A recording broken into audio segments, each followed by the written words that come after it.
All right, so welcome to the second call for the green. Wow, it's just been so many calls. I would scroll down every single one that we've had for 2024, and there's just so many. And I can only imagine what your brain looks like if you kept up with all of this.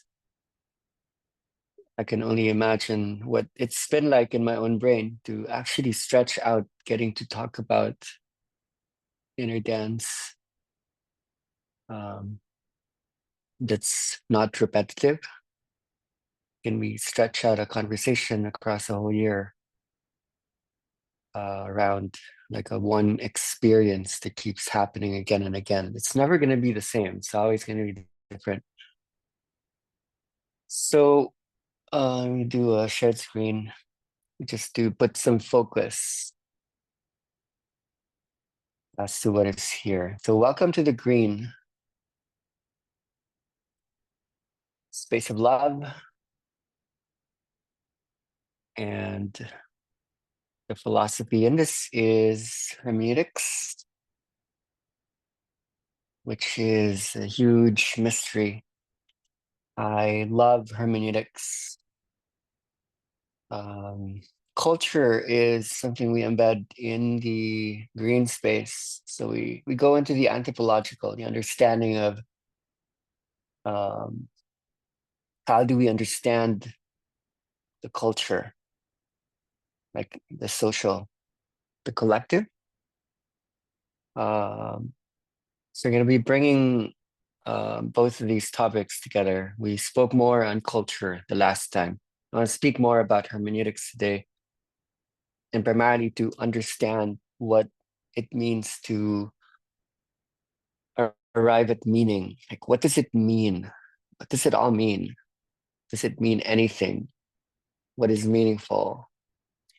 Maybe it doesn't mean anything. Maybe there's no meaning. Maybe it's meaningless. Maybe it's meaningful. How do we construct meaning? Um, and what is inner dance's role? Because inner dance can do both. It can destroy meaning and it can create meaning. And I think love has a lot to do with this, right? So, um, yeah, I want to make sure I'm sharing. I am sharing. Uh, Go to a screen then. Open up a new green page. So a friend of mine asked me a long time ago, like if you had a superpower, and if I could ask you today as well, it's screen. If you had a superpower, what would it be if there could be only one superpower? Would you fly?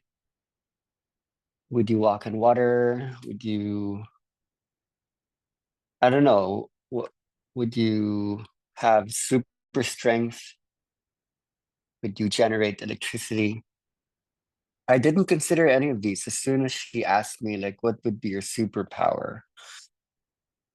I never thought about it before, but I had the answer ready. I told her she was interviewing me. She had a whole, set of, recording equipment. And I told her I would have the power to slow down time. And then I stopped. And then I reached in for an explanation. When you are able to slow down time, you would be able to see everyone for who they really are. You would be able to see everything for what it truly is. And when you're able to do so, you would be able to love them for their totality. So I think love is a superpower in a sense. I think we need to speak about this. We can't go through a whole year without defining what does it really mean to bring this about. Like it's a highly charged word.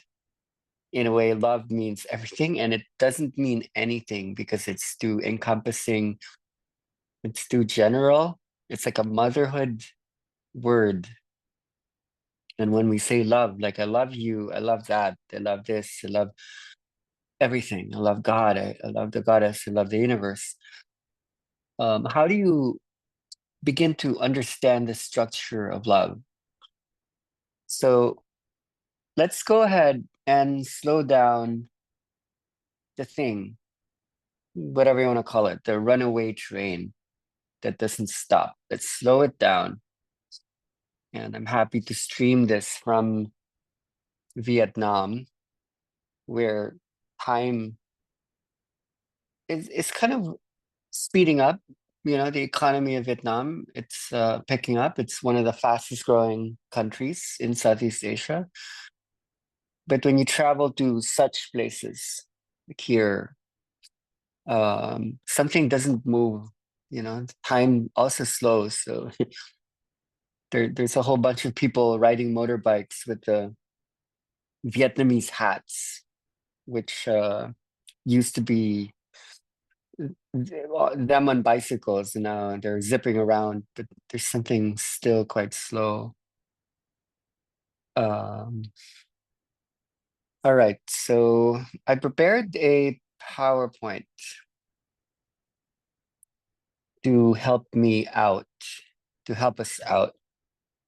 I don't want to define hermeneutics too much today because we already put in quite a lot of time in the past call. But for those who are unfamiliar with what is hermeneutics, hermeneutics is oh, sorry. Hermeneutics is the science or theory of interpretation. It could be regarded as a philosophy, but it's more of a theory. Like, how does interpretation work? It belongs to a point in history when interpretation particularly became essential or necessary. And I would say prior to that, interpretation wasn't such a big deal. Um, so what does it mean to interpret? And when you do think about inner dance,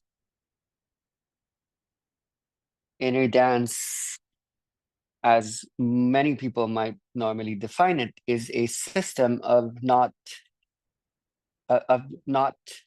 interpreting. It is exactly, in fact, the system that stops interpretation. That is how we were explaining it in the first years. We understand enough how we can halt the system of interpretation in the brain and in the nervous system. We know enough that there are these techniques, particularly to do with the rerouting of dopamine, the halting of the default mode network, the reducing the activity that normally happens in the hippocampus and the dorsolateral prefrontal cortex. Especially when the body begins to move in this mysterious way, there are systems of non-interpretation. That's all well and good. That's the easy part. I think it would be much more interesting to move into how inner dance also allows us to move into a reinterpretation of things, you know? An interpretation could be a belief structure, could also be a prejudice, it could also be a judgment. So, how would we begin to see things in a different way, a much more vast way, a much more elevated way? How would we see our mothers, our fathers, our children, the world in a different way? And I think hermeneutics gives us avenues to be able to do so, just as inner dance as well does the same. So moving on, I want to share with you one of my favorite questions to hold, like for myself and for others, when holding the space. And that question is, what is the point? And there's a big difference between what is a point and Like, what is the point? Um, so I ask you this, what's the point? Like, why are you here? What are you doing? And when you hear that spoken in that way, it holds a certain power. Like, it places you into the moment in, let's say, a teleological way. Like, that there's a final purpose. There's a cause. Like, what is your telos, which is what is your highest principle? So it's a question of values, isn't it? Or importance. In a way, maybe you are the point. What are you doing inside your body? What is your birth vision? What is the point of the vibration of your name? Was it just made up, or does it hold importance? Now, in inner dance, the point is normally, sorry. For me, the point is everything. And this is a difficult one. Like, how could everything be valuable? How could everyone be important? Is it possible? Is it possible that we can arrive at every day as something of immense value? And for me, like, my journey of inner dance has been that, like, something wants to be seen, something wishes to be heard, whatever that is, like so then everything probably needs to be seen. Everything is wanting to be heard. Inner dance allows this thing to be seen and to be heard. And if you were to name that, like, everything was key. Everything was just important, and we didn't know how to hold everything. So now we're learning, and it's doing what it's doing. So then, wait, how do I erase these? I think I have to go through. Um, let's formulate initially what is a point, at least. If that could be seen structurally, there has to be a starting point. If a point is also a point of origin, like, where do we start? So the monad we had brought up, maybe in the violet, um, the monad is the irreducible point, like the smallest point, the quantum point. If you kept going smaller and smaller and smaller, like, what's the smallest point? The building block. Would it be, in a sense, like, thinking about language, because we are, like, defining and making clear the point in a way that we could describe or explain it. A phoneme is the smallest sound unit that is even previous to the letter. It's the basic sound unit in a language that would comprise of um, a linguistic meaning. A grapheme would be probably the basic image unit that would, become like a written letter that would make up a word, that would be a constituent of a sentence, a paragraph, or a book. So would that possibly be a point, for example? Like, would that be the middle? Would that be the irreducible smallest point, like the phoneme or grapheme? If you think about this, um, a sentence, in a way, is a lot more pointed in terms of meaning, anyway, than a phoneme. Like, when you think of a word, say a word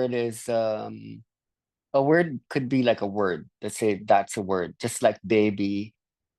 A baby is a word. So what does a baby mean? What does a word mean? You open the dictionary and you think of, okay, what is a baby? It's a small person. that drinks milk, that crawls around, that has yet to be initiated into language. Um and then you can just keep going on and on and on about what is a baby, a being that had just come from the universe, uh, so on and so forth. Um, it's a little bit recursive. It's open-ended. It had not yet closed its own incarnation as a meaning bearer. It bears meaning, but it doesn't hold itself in a closure, as opposed to a sentence. Okay, so let's say um we look at a sentence. Let's think of a simple sentence. So I say died. I don't know what reality there could be that I'm able to say that and this would hold true.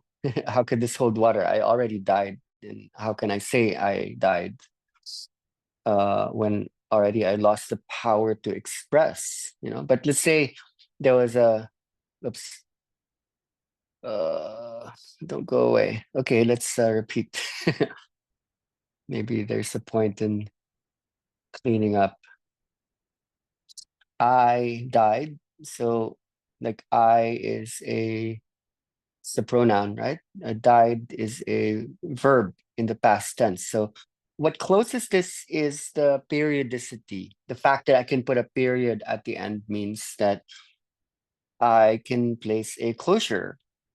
And I'm interested in the fact that when people go into inner dance space, when people speak when we start to facilitate, when we start to train, or when you listen to people speak, sharing their experiences, one of the first things get damaged, uh, that get damaged is the period. So in a way, we somehow see one of the first things that gets sacrificed is the point. Like we lose the point. The point goes away. Like suddenly the speech becomes a bunch of parenthetical elements, like run-on sentences. So the point becomes more like a comma or a semicolon, and people just keep going on and on, so that rather than having a stop, it just continues, sort of like thought, sort of like um, energetic trains of signification, of meaning making, of which happens in circular time. There's like a loop there. So um, our ability to construct a sentence historically puts a stop to time. So, for example, if you considered a book to be a point, there is a much bigger sense of closure as opposed to thinking about a sentence, a paragraph, a chapter, or a letter, or a phoneme, or a grapheme. So we would be yearning to write a book. And I challenge people often, like that this could be an exercise when people have gone deep. I would symbolically invite them. Okay, what is your book? What does it mean to write your own book?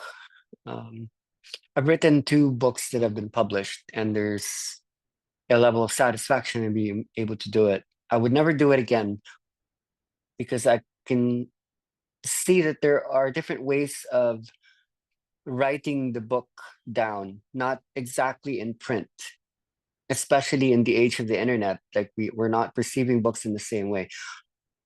But just want to express a different, modality of understanding this question. A point could either be a starting point or a point of closure, an end point. And when you ask this in the inner dance, because this is something I would ask, like literally, I would walk around the room when I hold this space, and I would ask people like, what is the point? This would be my invitation. And so people would be laying down, and they'd be exploring the inner space. And as soon as they hear questions such as this, like, what is the point? Because they're exploring this whole, let's say, universe, um there would be a point of collapse. Like there all of these points would condense into usually a single image. It could collapse possibly as a word. Some minds and bodies can do that, but that's rare. uh as soon as I ask this, let's say in the 12 stages, like in the I might ask this in stage number 1 or stage number 2, satisfaction, or the build up in the satisfaction at the threshold. As soon as I ask this, they would collapse into an image, and the image could be anything. It could be a flower, it could be like their mom, it could be something. And I could create a whole inner dance that's around this theme of what is the point. um the point in that sort of journey is to help them arrive that they are the point, and yet everything is the point. So I would invite them to go into the point, and then as they're looking at the point, I would invite them to enter the point. And when they enter the point, what they would discover, if there was pure objectivity there, not any system of interpretation for now, like bracketing out any subjectivity, a psychological um way of defining that, okay, this means this means that. If nothing means anything for now, and they're entering the point, what they would see is that the point is made up of like a whole bunch of points. And then I would invite them, oops, sorry. Okay, so let's say they're going into the point. I would invite them to enter once again. I would invite them to look at what is there. Once they enter, look at what is there, and then they would see all of these points within the network, and then I would invite them to choose just one. And that once again would collapse into an image. And then I would just keep going on and on. Okay, choose that one, enter that one, and then they'll see that that one is also made up of a whole bunch of points. So they would see, for one, or initially, the relationship between the one and the many. That the one is actually the many, and yet the one is made up of a whole bunch of ones, a whole bunch of, it's like many ones. And then they would just keep going on, and there might be this remembrance of how we're able to do it. Like, how are we able to construct the one out of the many? Or yet, how did we create the many out of the one? What is the nature, the true nature of oneness, as in fact made up of many, many things? So that's something I would do. Um, and depending on how you hold this, you can arrive at like a monad coming from the starting or the end point. I tend to go for the latter. Oops, where did you guys come from? I would go for the latter. I would go for the last, like the book. I would be interested in people's book, the birth vision book, the life review book, to have seen everything across all points in time. That's the whole point anyway. Why would you spend a whole hour getting people to lay down? Is it just to look at nothing? Then you could do that in a minute. You can do that in 5 minutes. There's no point in spending all that time. Let's say a whole weekend during an immersion, or people come to a training. it is somehow worth using that time. So um inner dance for me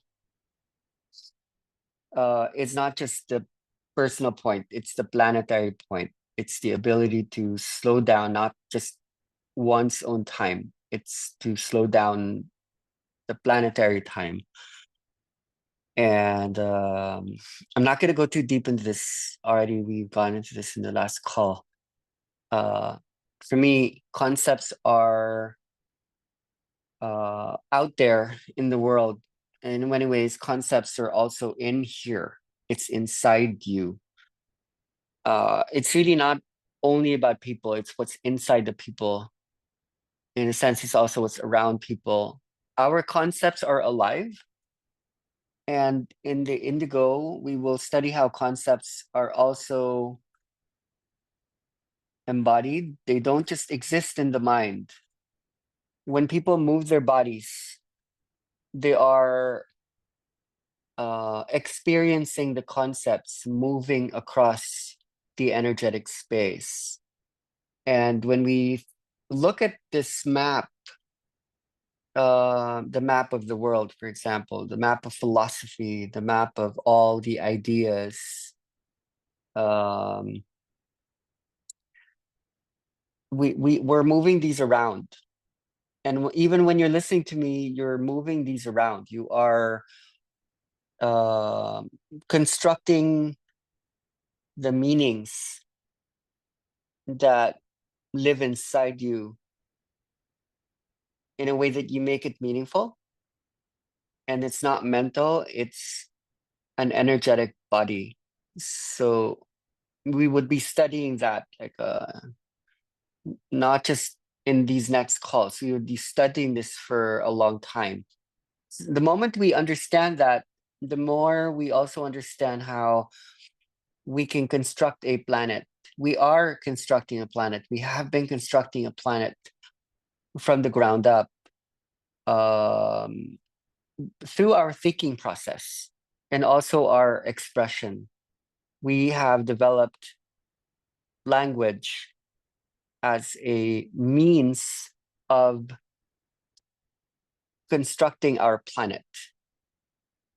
So was the planet constructed in the same way 1,000 years ago, 100 years ago, or 10 years ago, after the advent of the internet, for example? Is there a different planet? To be more accurate, is there a different experience of the planet now, based on how much information we're able to bring into clarity, bring into transformation, bring into the dance? All right, so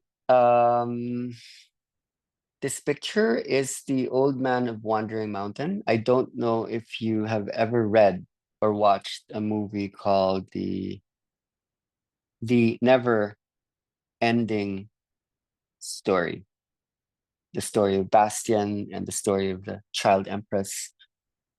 Um, in that story, it didn't come out in the movie. There was the Old Man of Wandering Mountain, and um, he lives there.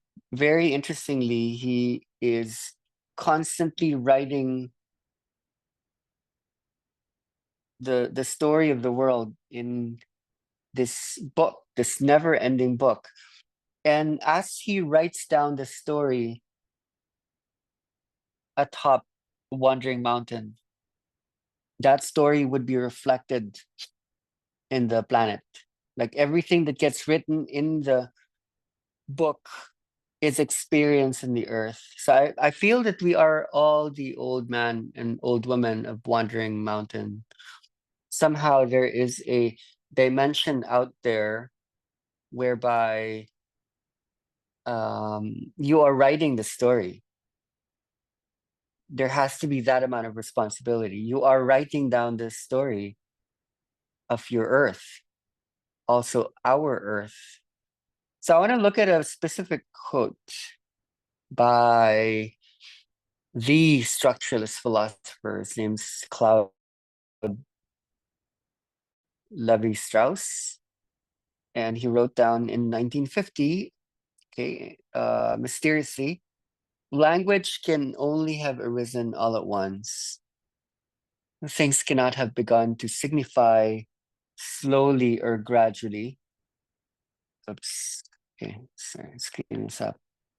In the wake of a transformation, a shift occurred from a stage where nothing had a meaning to another stage when everything had meaning.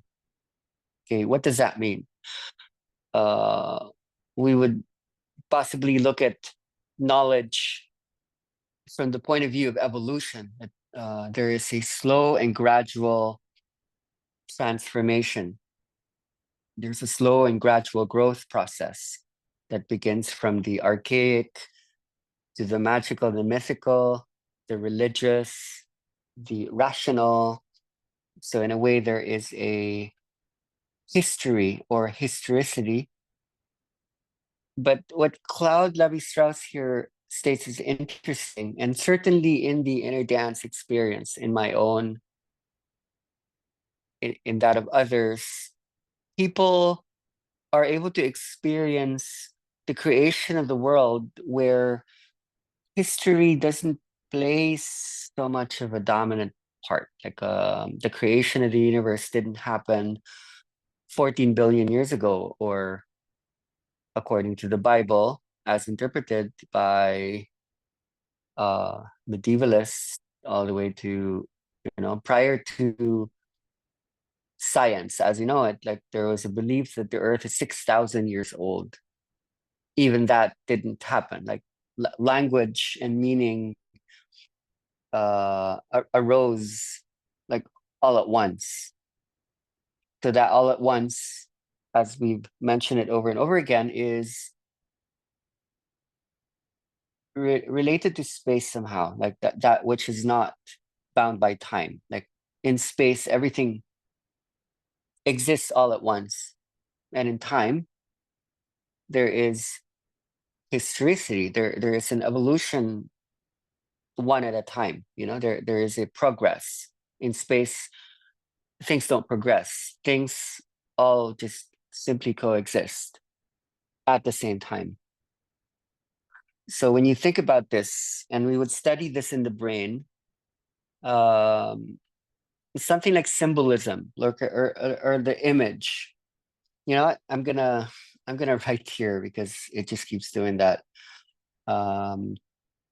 When you compare the sound, the image to the sound of anything, sound is, according to a philosopher, for example, like Suzanne Langer, sound is discursive.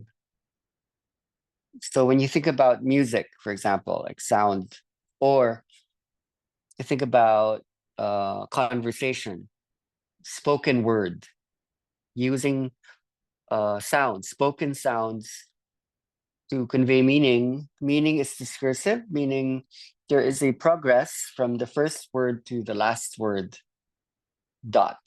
Okay. When you look at an image, there's something non-discursive about it, like symbolism characteristically is discontinuous. There is not the same continuity as there is in sound, in music, or in spoken word. Can you imagine trying to listen to a song, let's say a 10-minute song in 1 second? Can you do that? Does that make sense to you? You can think of some certain songs probably, and you can witness it all at the same time because you have a memory of what that song is about. But to experience that song in but a moment, is impossible and is not enjoyable. You could do that though with an image. You can look at an image.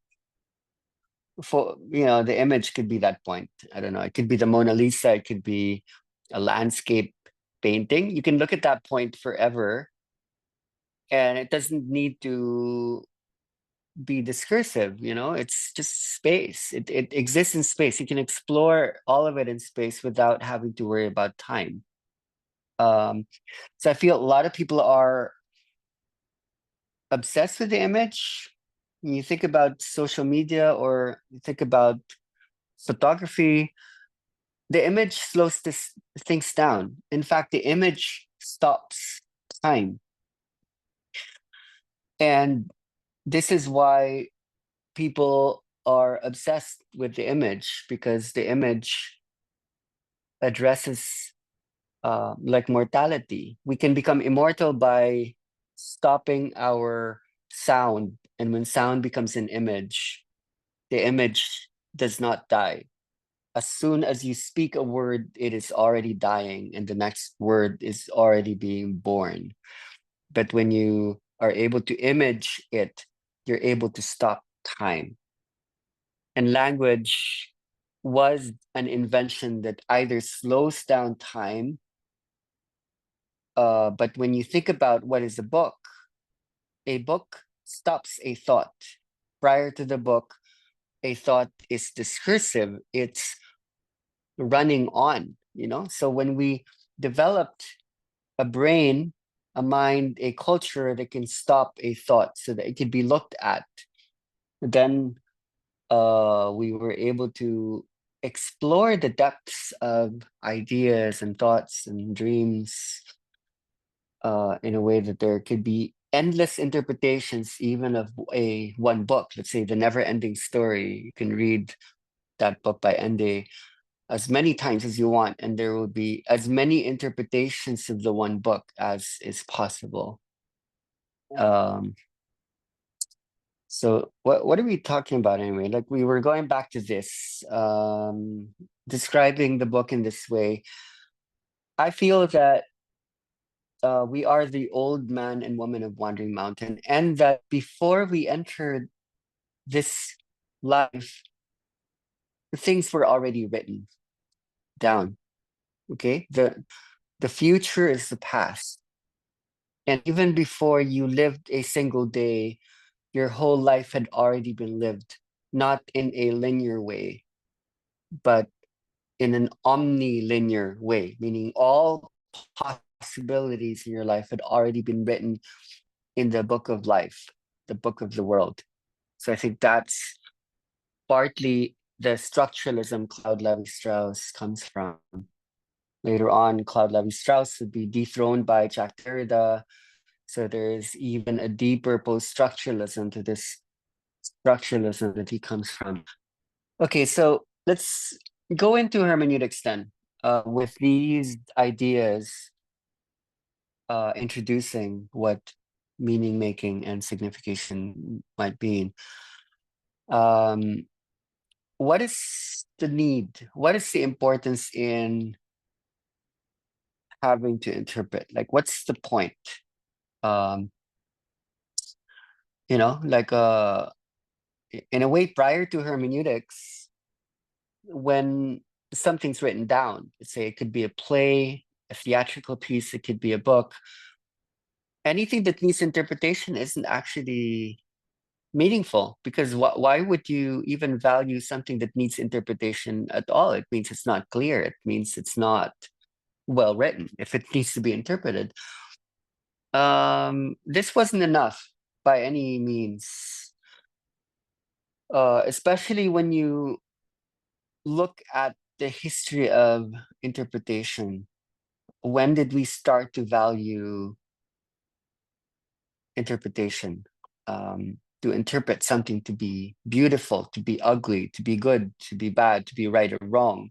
This could be a religious text. This could be a political text. This could be art. How do you know that that movie, that painting is good? Like when you watch Instagram or Facebook, is there a hermeneutics available? How do we know if that is important, if that is useless? What is the system? Now, that began in religion, because when you are given um, this idea that something is important, and when it is difficult to understand that important thing, and in religion, particularly in the West, that was the Bible. Um, Interpretation becomes important when something is important reflexively, and it's difficult to ascertain. So when you read the Bible, it's filled with parables, it's filled with symbolisms.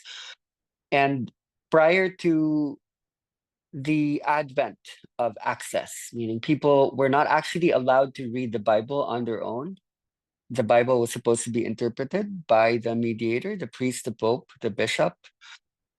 When people were given the book in the Protestant Reformation period in Europe, when people were allowed to read what was important, because there was a dependency there prior to access.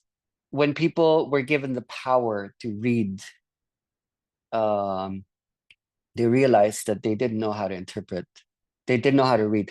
The very act of reading was not neurologically so familiar. We had to develop the brain to learn how to read, to really read. Like what does it really mean to read? So in a way, reading is symbolically interpretation itself. So we would try to understand what does it mean to read. And we would think about the interesting ways inner dance stops the reading process.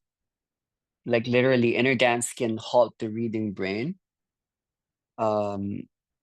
If you ask someone to read while they were in the inner dance process, and when people have gone really deep, the words wouldn't really, it would squiggle. Just like if you try to read a book when you are in a deep psychedelic process. If you took ayahuasca or if you took magic mushrooms by the ton load and you tried to read a book, something would happen to your eyes. Literally, there would be this impossibility to read. Some people, it's quite the opposite, but that's very rare. Most people, when they access altered states of consciousness, reading becomes extremely difficult, because there are brain parts that are necessary for reading. Now, my passion right now is to bring about an inner dance that does not stop the reading process. I am interested in an inner dance that, in fact, heightens the reading process. Um, so you have choices then. There would be inner dances that would be able to hold either modes of disruption or modes of continuity.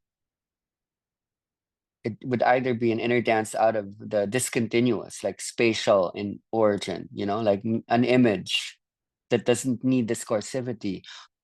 That's the basic and common understanding of inner dance. It can stop the story. It can create nothingness out of some things. But to be able to create a longer continuity, to arrive at a story of all stories, that's a special set of techniques.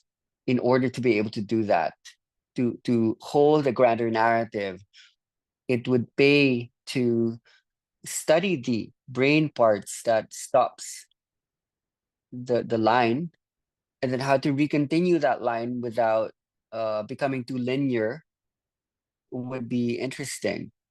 That would be a new hermeneutics indeed. And I would feel social media, the internet, AI is bringing about a new hermeneutic dimension.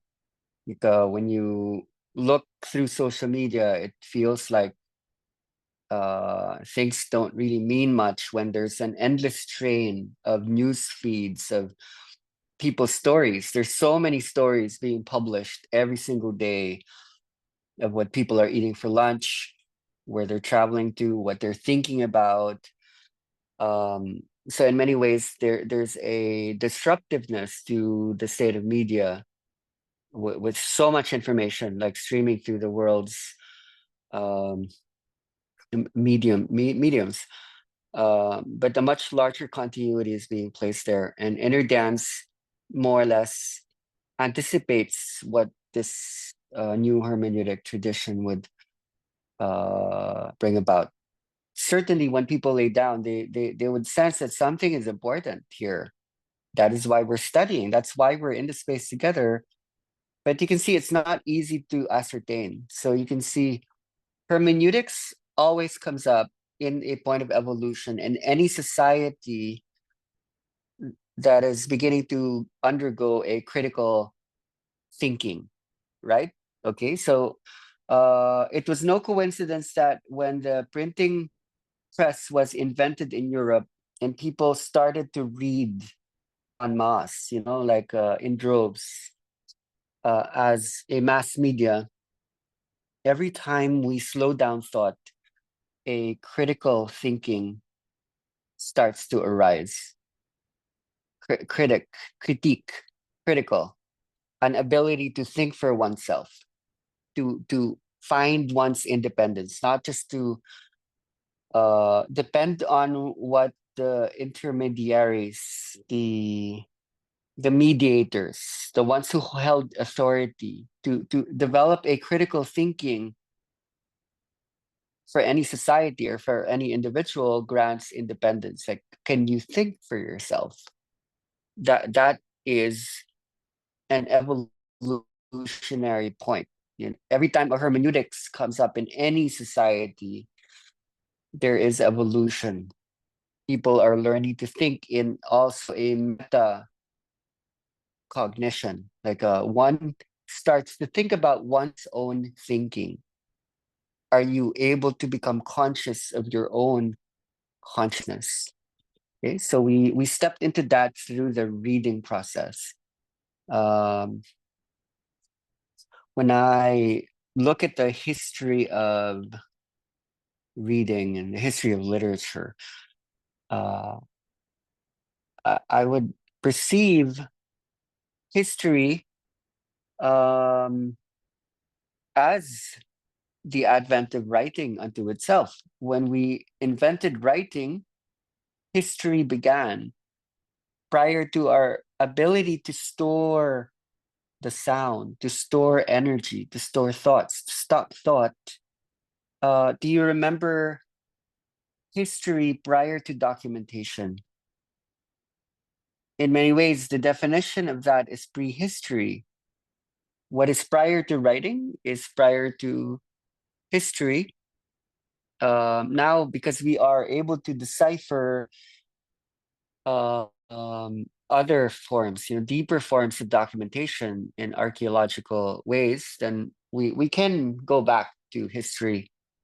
But in many ways, human history is that which is prior to writing, that which is prior to language. Language, in a way, creates history itself. So there is a history of history. Okay, interestingly, like you can't be more meta than that. Like we are going into the history of history itself, and different points of history would perceive histories or historicities in different ways. So when I bring up thinkers like Hegel or Freud or Marx, because we're talking about sound and music, when I think about Mozart, there is a point in history when history itself reached a peak or critical point. There was the height of history. When I think of modernity, that which is after Hegel, after Freud, after Marx, after Nietzsche, after Darwin. We'll later on look at modernity itself as the rupture of history. There are thinkers like Jürgen Habermas, or modernity unto itself is the rupture of history. Modernity is post history, where modernity broke the continuity. And that's what individualism and ego and solipsism is about. Modernity, in a way, makes history obsolete. So, in a way, modernity looks towards the future. And what we are losing is a classicism, a sense of classicism, classicity, Classicism. Wait, class, no. There's a kind of break from the past that is being experienced in many people today. You know, like it's not as important to look behind us. Now we are looking forward. But in fact, the postmodern period, beginning 70, 60, 50 years ago, was a romanticization. You know, we learned to critique modernity by looking at the past. So in inner dance, we are not just making history obsolete. In the beginning, that's what it seems like when you ask someone to lay down, like history goes away. Like the history didn't really happen. My trauma didn't really happen. You know, my story didn't really happen. But a deeper inner dance is in fact a retrieval of deep history. But initially I wanted to bring up these names like Marx, Hegel. Why don't we think like these guys anymore? Like when we think about Mozart, you remember I invited you to listen to a song for but a moment, like a whole song in a second. Mozart supposedly had the ability to write down a 30-minute symphony in 3 minutes. He could see it like backwards and forwards. Like he had the kind of brain, the genius that allowed him to write a 30-minute symphony in 3 minutes. So in a way, he was able to transcend time. But for me, Mozart is the height of musical literacy. He is able to write down the music of the world in ways that are very exact. Mozart doesn't do jazz. He's precise, he's accurate. Why do we not have Mozart anymore? Because he belonged to a specific time, primarily when history was speaking.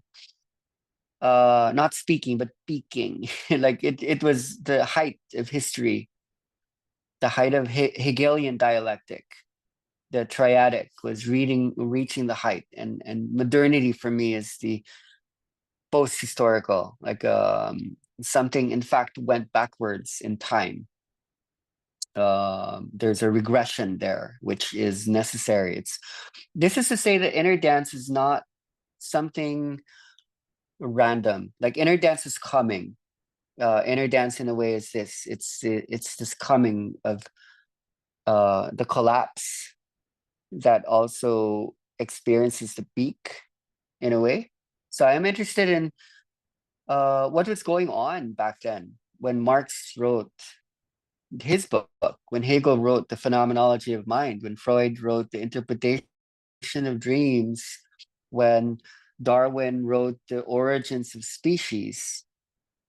These guys were experiencing the peak of history. And come, let's say, 2012, the end of the Mayan calendar, the turn of the 2000, the year 2000, history seemed to come to an end. Like there's a collapse of history.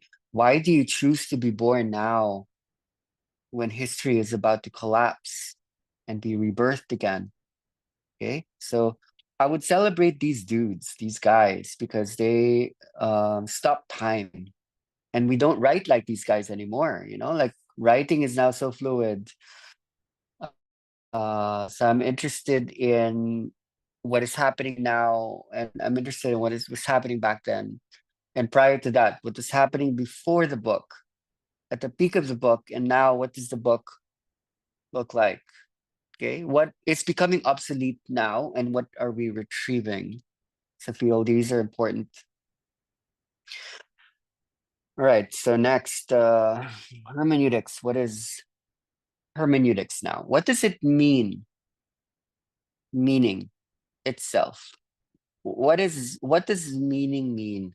Now, in the past call, we've gone into an explanation of hermeneutics as a circle.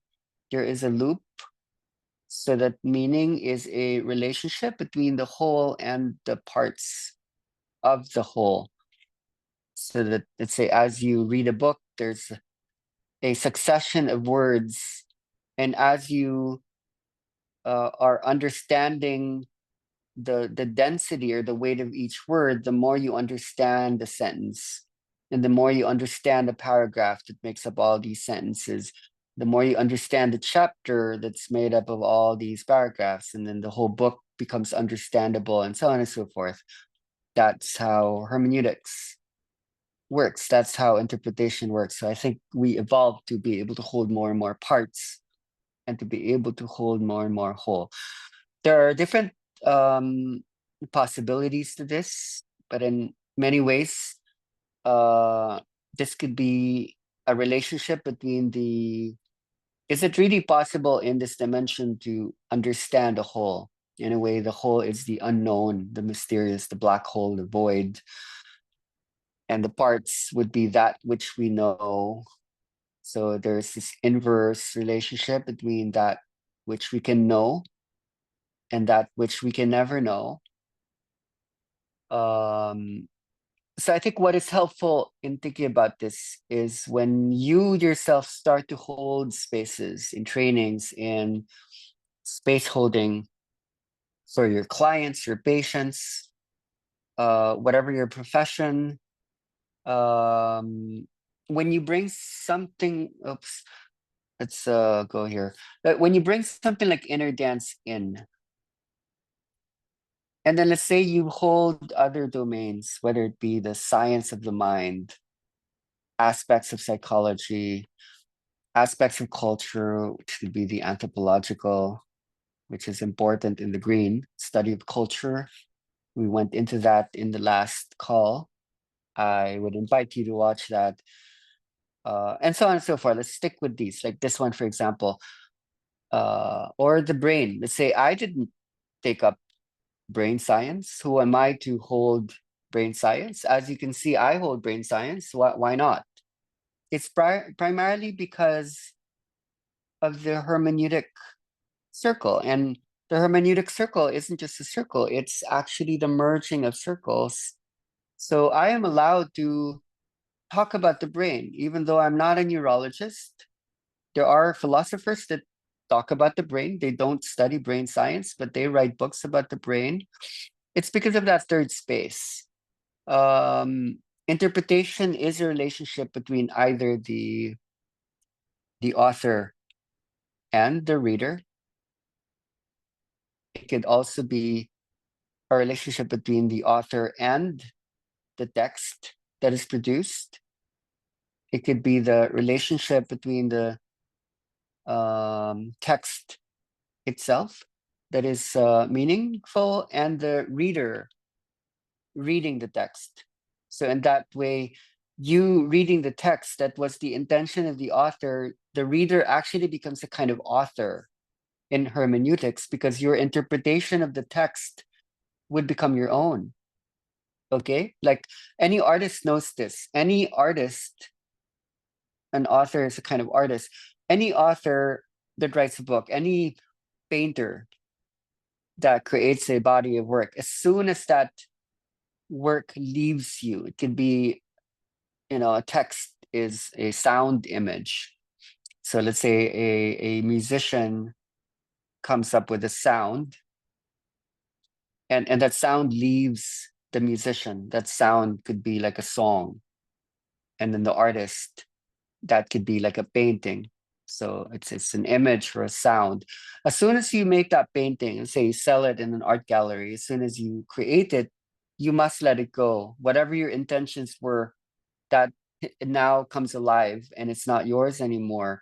The person viewing that painting actually starts to own that painting much more than the artist does.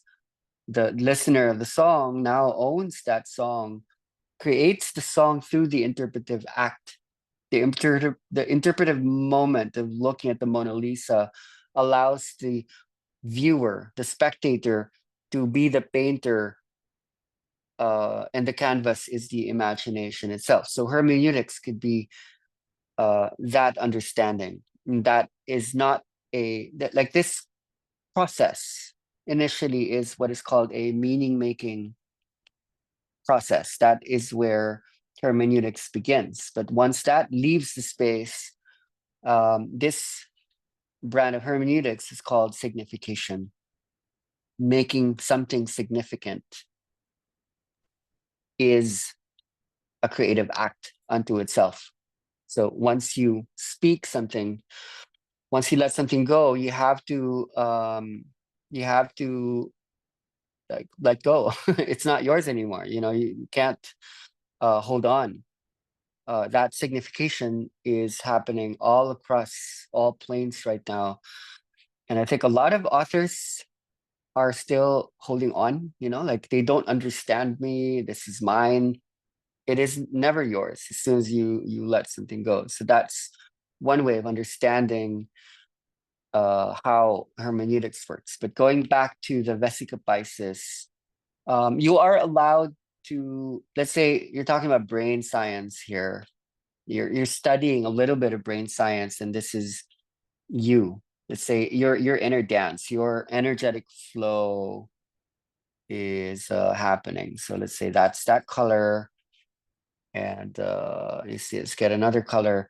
This is your brain science, and then when you bring that about, anything that comes together is a newness in this sense. So I want to just explain to you that if you were developing a thought, expressing uh something coming out of your study, let's say, okay, I'm studying this, and I am bringing myself or the thing that I'm interested into a union.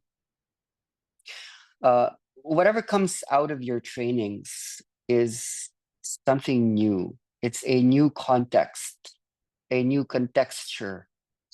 um in many ways, then you are allowed to speak about things that you've not actually studied in college, because everyone is allowed to build something new. This is how evolution works.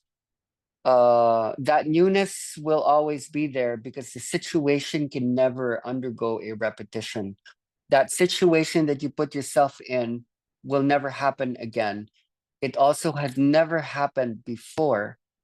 So just start, like don't wait. Don't be enslaved by an anxiety that states that I will perfect my brain science before I go out there.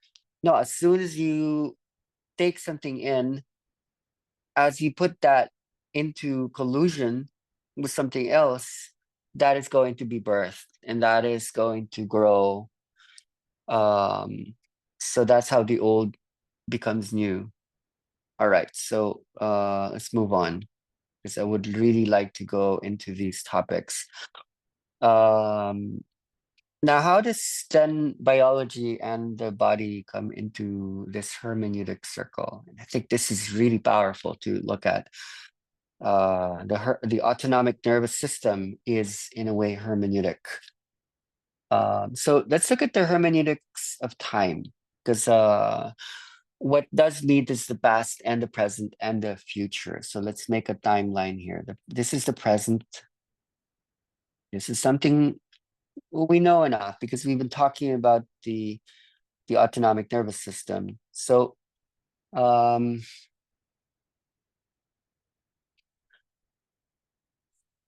thinking about the sympathetic and the parasympathetic nervous system.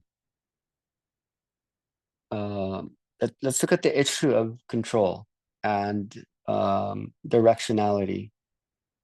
Now, when let's say you raise heart rate levels, say you're tapping into the sympathetic nervous system. So for example, you wanted to raise your heart rate. So what you do is you drink some coffee. Okay, I'm in Vietnam right now, and Vietnam is famous for being one of the best, if not the best, coffee producers in the world. So I walk around, everyone's drinking coffee everywhere. So many Vietnamese cafes. So let's say that's what you wanted to do. Let's say I want to raise my heart rate levels, which is something coming out of anxiety, excitement, arousal. Um, what would happen to time if I drink a lot of Vietnamese coffee, which tends to be usually very sweet, like a lot of sugar, a lot of glucose. Um, so let's say that's also symbolically a fear state. Why would we drink a lot of coffee? Why would we be, how would we be influenced by fear? So when I try to formulate this, there are different ways of formulating it. It's very hard to stay in the present moment when you drink a lot of coffee. When you drink too much coffee, you become anxious.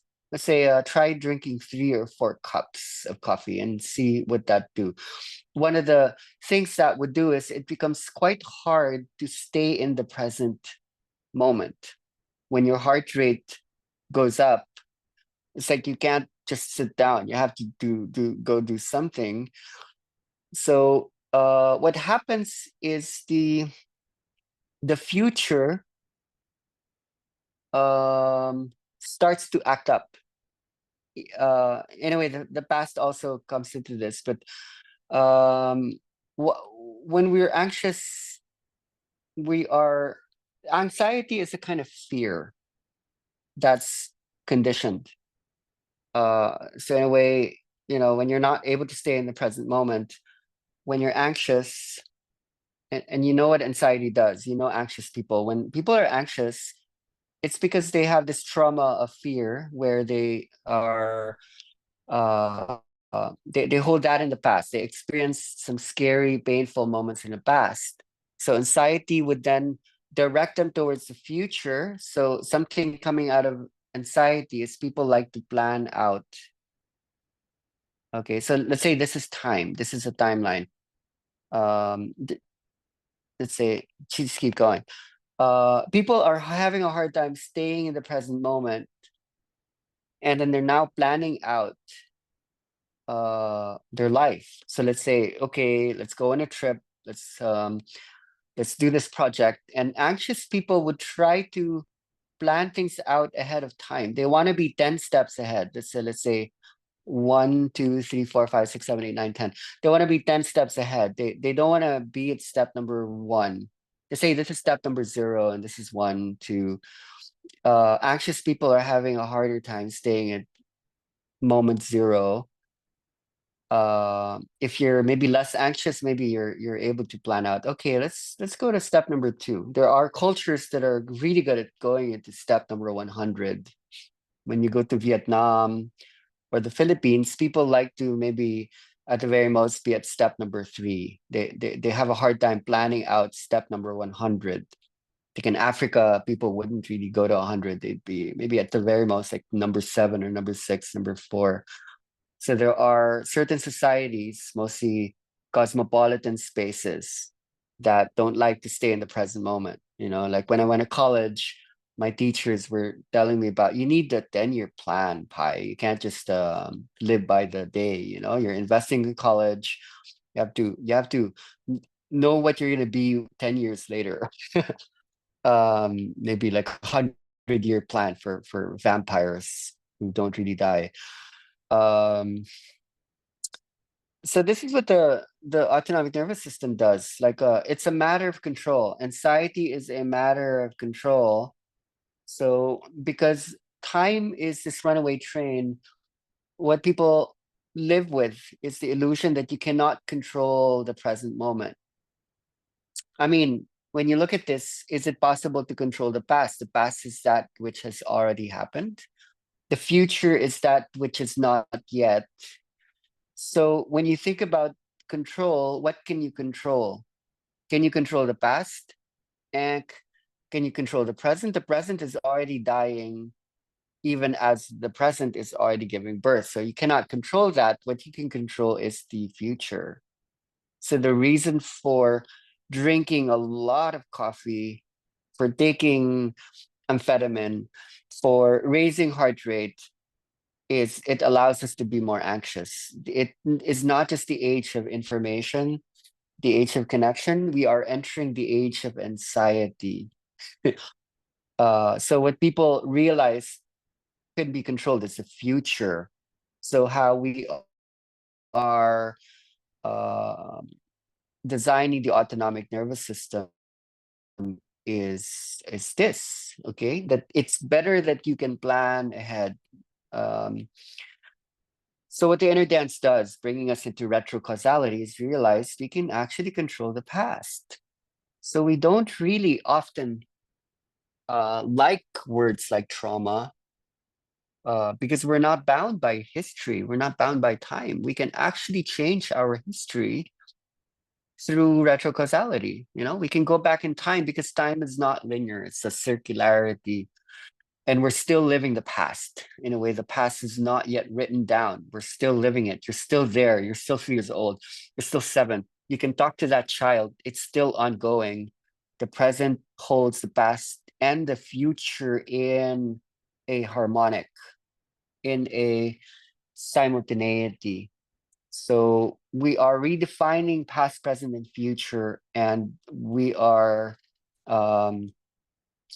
creating a different hermeneutic process. We need to be able to write the book in a different way. That's why I shared with you the Old Man of Wandering Mountain, Old Women of Wandering Mountain. We can still write this book. We are not victims of time. Okay, so the real definition of hermeneutics is in the Gadamerian sense. Gadamer is the philosopher of hermeneutics. I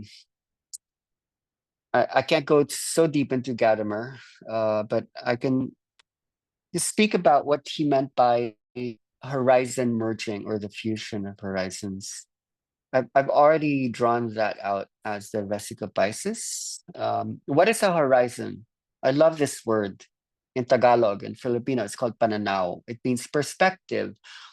Horizon is a point of view that is as far as you can see. It's a landscape. It's you looking at the sunset at the edge of the world. The sunset on a beach allows you to see all the way to the end. So this is relevant in inner dance because we are able to see when we go into the horizontal. There's something about horizontality. It is really interesting that when you lay down, you can see very, very far. So that does bring us into a Gadamerian hermeneutic. When you lay down, you can see far. You can see actually much, much farther. Maybe not just there in front of you, but all the way down in all these directions. Um, so horizontality is horizon mergence. Horizon is a worldview. Like you are a worldview. So this is your horizon. And let's say the world text. Let's make that word up now. The world text. So let's say you're reading the book of the world. The hermeneutics would happen here. So you take in the world text even as you put yourself inside the reading process. That's what reading means. So when you read Harry Potter, when you read the Bible, when you read Mein Kampf, when you read the Bhagavad Gita, for there to be understanding, the reader, the text, and the author all needs to be converging or fusing. There's a emergence and an emergence there. That is what hermeneutics is. There's an active meeting between these worlds, these dimensions. What could those worlds be? It could be the past and the present. It could be the past and the future. It could be a meeting between the parts and the whole. It could be a meeting between the sender and the receiver. It could also be a meeting between don't have the time to go into this. We will look for space to look at hot and cold mediums. I've spoken about meaning making, the intention of the author, and how that intention is read, how we are able to signify the meaning of the text. What is that last one? I need to do this in a way that the thing is faster. I think you can control that. Just want to make sure this is slow enough and complete enough. Okay, so disruption and continuity is also something else. Let's see what's important with this slide. Uh, yeah, this is important. Try not to go too far away. Let's see.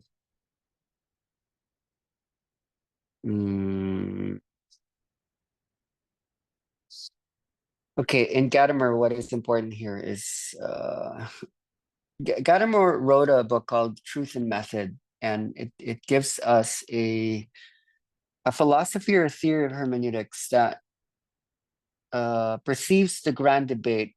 If you spent enough time looking at interpretation of meaning making and signification, what would be the big debate here? The big debate would be, okay, to arrive at that middle space, there would be your judgment. And then there would be a possible bracketing. This is a bracket. If you know what a bracket looks like, you could bracket out that judgment so that if you were to truly perceive the world text, is it actually possible to bracket out everything you know about that thing that you're looking at? So that is a big question in hermeneutics. Whether that is at all possible. Is it possible to interpret something without your own preconceptions, without your own prejudice, without your own judgment?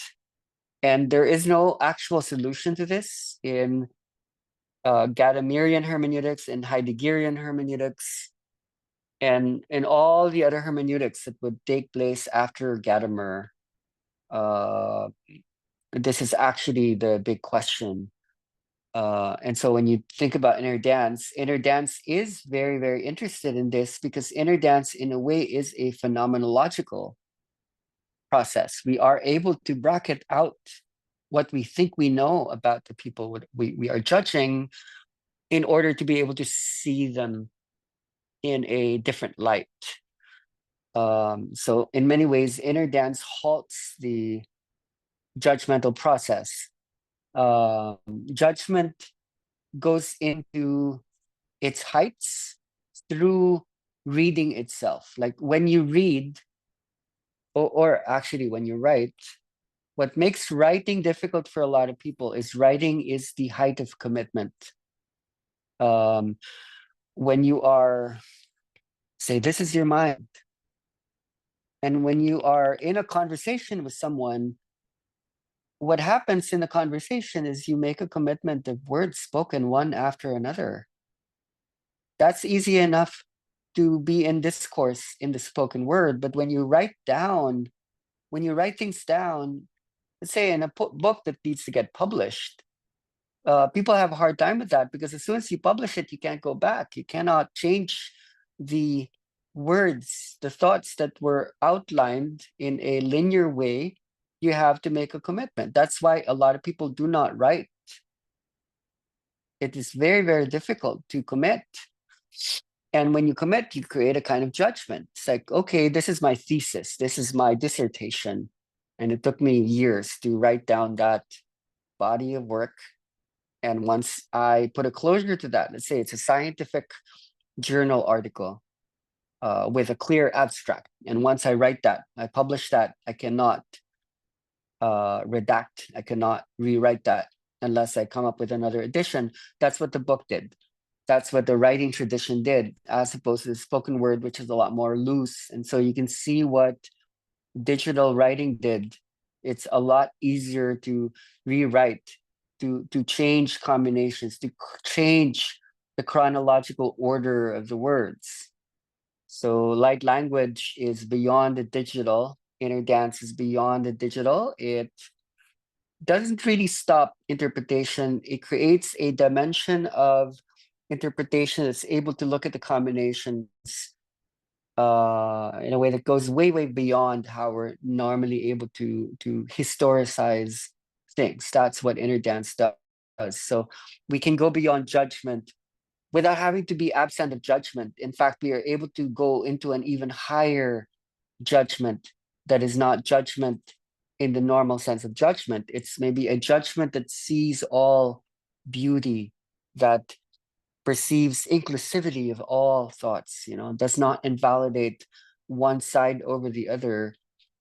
That's like kind of book-based learning that is beyond how we have experienced the book in remember like this age when history had peaked, in a post-historical space or a post-historical space. Inner dance is that space. Okay, a lot of people think inner dance is a spiritual modality, but it's very, very difficult. Like when people have to write about inner dance in Facebook or Instagram post, okay, I need to explain inner dance to people. One of the most difficult things is to write about inner dance, because inner dance unto itself denies that space of trying to define itself. It actually is what goes beyond that very thing that allows us to do that. Okay, so that's where inner dance is in its contribution to what it means to allow for a fusion of horizons. I'm just helping you to understand what hermeneutics means from an inner dance lens. Right. So Gadamer very quickly speaks about the Goldilocks moment. I love Goldilocks. I keep talking about her because there is a playlisting process that is able to find the right porridge, not too hot, not too cold, but maybe also mix hot and cold, and it would be perfect. It would be what's just the right bed for who is it for? Like the mama bear, maybe it's the middle, or is it like baby bear? what is just the right process? So Gadamer's hermeneutics is kind of beautiful that way. Gadamer, this is where we start to apply this in inner dance technique. What is the gap? Okay, the gap is, I think I did write it here, not too close, not too far. Like when you are holding space for others, it is possible to become too close. And when you get too close, there's too much of you sometimes that they can't see themselves. When you're trying too hard in any relationship, then you're not providing enough space. But it is possible to be too far as well. When there's too much distance, then interpretation doesn't happen. There's no meanings made because there is no interaction. Like, what is the perfect spacing, not just space? What is the perfect spacing in between? That is what allows any interpretation to happen. So when you're reading a book, you can't get too close. Otherwise, it just becomes the author. You have to put your own interpretive powers into the reading activity. So it would be the same when you're holding space for people. When you're bringing in too much of yourself, it doesn't have to be just the proximity, personal space. It could be how you're using words. If you're talking too much, then you're doing a guided meditation. You're just telling them what to do. You're doing a yoga. You're giving them instructions. You move your body in this way. That's yoga. That's not inner dance anymore. Um, so you can emit verbal cues, you can speak words, but you need to create the gaps. And there are ways to understand the use of music here, where just enough, too much, you're already teaching. Just enough, you're facilitating. And a facilitator asks the right questions that allows the answers to come from inside the person. Okay? You're not there to be a guru. You're not there to be a teacher. You're there to allow the healing to happen from inside. So words are important, and we'll study the brain regions that allow words to conjoin sounds and images in a way that allows meaning to come about. And this would help us to define what really is the point in all this. What is the point? What is any point?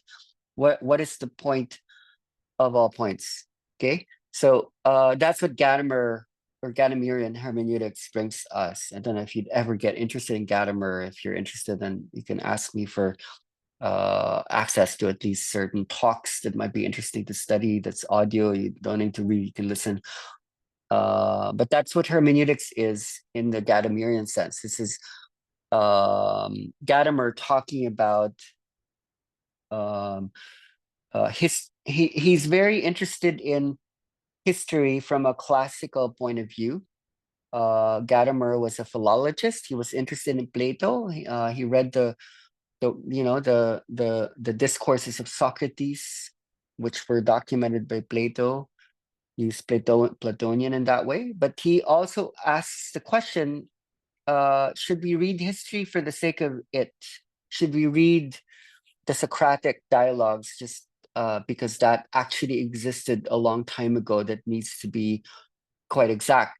He goes into a questioning of history in that way. He brings us more of a historicity, and you do hear me speak that word. I don't say history as much as I say historicity. He makes loose the concept of the past so that our judgment doesn't need to go away. Like, we are allowed to hold our own judgments in the interpretive act because we also can contribute to whatever it is, whether it be a science, a philosophy. Yeah, you can allow yourself to be there, and for that to happen, there needs to be the proper space. What is the right gap? What is the Goldilocks gap? So when you create music, when you use words, and when you use touch, that is the point in bringing up hot and cool mediums. A hot medium is that which has high intensity and a lot of information given to the audience. A cool media would be low intensity. It would be more detached, less involved. So when there's more coolness, because you're not creating dependency, you're not feeding the audience. So let's say you give them like something out of the television or the movies, like a TV show. When people are feeling that intensity, and they're not thinking anymore because there's too much sounds, there's too much too many images, people aren't able to think for themselves anymore. That's an example of a hot medium. A cool medium would be like a book, for example. At least there's coolness in terms of sound, because a book doesn't emit sound. The sound is embedded in the written words. So there's a coolness there. So the reader is detached in a way that meaning needs to arise from within the person. There is independence where the reader actually constructs the meaning from inside the reader. That is what a good book does. So you can see the difference between mediums here. What is hot and cool? Kind of lost. What am I talking about? So yeah, just creating the right gap is really, really important. And this is very applicable to the inner dance work, creating the right gap. When we overinterpret, for example, let's say when someone shares what they experienced in their inner dance journey, when they ask, okay, what does that mean, teacher? When you say, okay, I think this is what it means, you're not helping them. You're actually interpreting from your own hermeneutic circle. You're not creating the gap or the space. Like with kids now, they're so exposed to media. So what they don't like to happen is boredom. The kids today don't like getting bored because they're so overstimulated by their games, by their Netflix. So they don't like gaps. When you give them a gap, they find it horrible. They suffer. It's like, oh, this is so boring. But when we were growing up, because we didn't have that intensity of information, some of our best learnings actually came from boredom, because then we would make things up. There would be that independence of critical interpretation that's sort of creative, or or emergent. Unlike with many kids now, because they are inundated by so much information and intensity, they don't have the space to think about things anymore. All right. So that's maybe one way of, but when we also do the opposite, when we don't give them anything, say, I'm going to hold space, and then I'm not going to give them anything. I'm just going to stay there. And then I'm just going to wait. What's going to happen is, yeah, like in that space of boredom, there could be a healthy boredom. There could be this boredom where you're thinking about reading and writing in this way. What is the best way to write? If, let's say, okay, I want to write, and I live in a vacuum and I'm not experiencing anything. I don't know anything, but I want to write. I won't be able to write anything because writing is in fact a reading process. It's a recomposition process of that which you're decomposing when you're taking things in. It's the same thing as speaking. Is it possible to speak within a vacuum? No. When you are speaking, you are listening at the same time. To be able to speak, you have to be listening. So even when you're holding space for others, you can only really touch people by being touched by the person. There has to be a hermeneutic horizon merging for something new that comes in the old. There has to be a perfect meeting point. There has to be a perfect gap. So one of the a metaphor for that is a spark plug. I don't know if you know what a spark plug is. It's this thing that allows cars to run, and there has to be the right gap. If the spark plug is even millimeters too far, there's no spark. If the spark plug is too near, there's no spark. There has to be the perfect gap for there to be the spark. So when you're holding space, I would like to invite you to be conscious of the gap. Be too close, there will be no spark. You're just smothering people. You're just dominating people. If you're too far, you're not bringing about elements of dynamism and activation and stimulation, and it becomes just really parasympathetic. It just becomes like people just fall asleep. There has to be the level of confrontation that allows people to look at what they're not looking at through a mirroring process. Okay. I don't know what I was thinking when I was, I think that was spoken enough. Reading can teach us something, even as inner dance can unteach and reteach us. Okay, this is important then. Okay, sorry. Where am I? Reading can teach us then something, because as I spoke, this is my claim: inner dance halts a reading brain process, and we would look at that today. I feel reading helps to integrate. That is what reading, that dimension of language. Oops, don't come with that. Okay. Reading integrates just as music disintegrates. They both hold specific roles. Like reading integrates.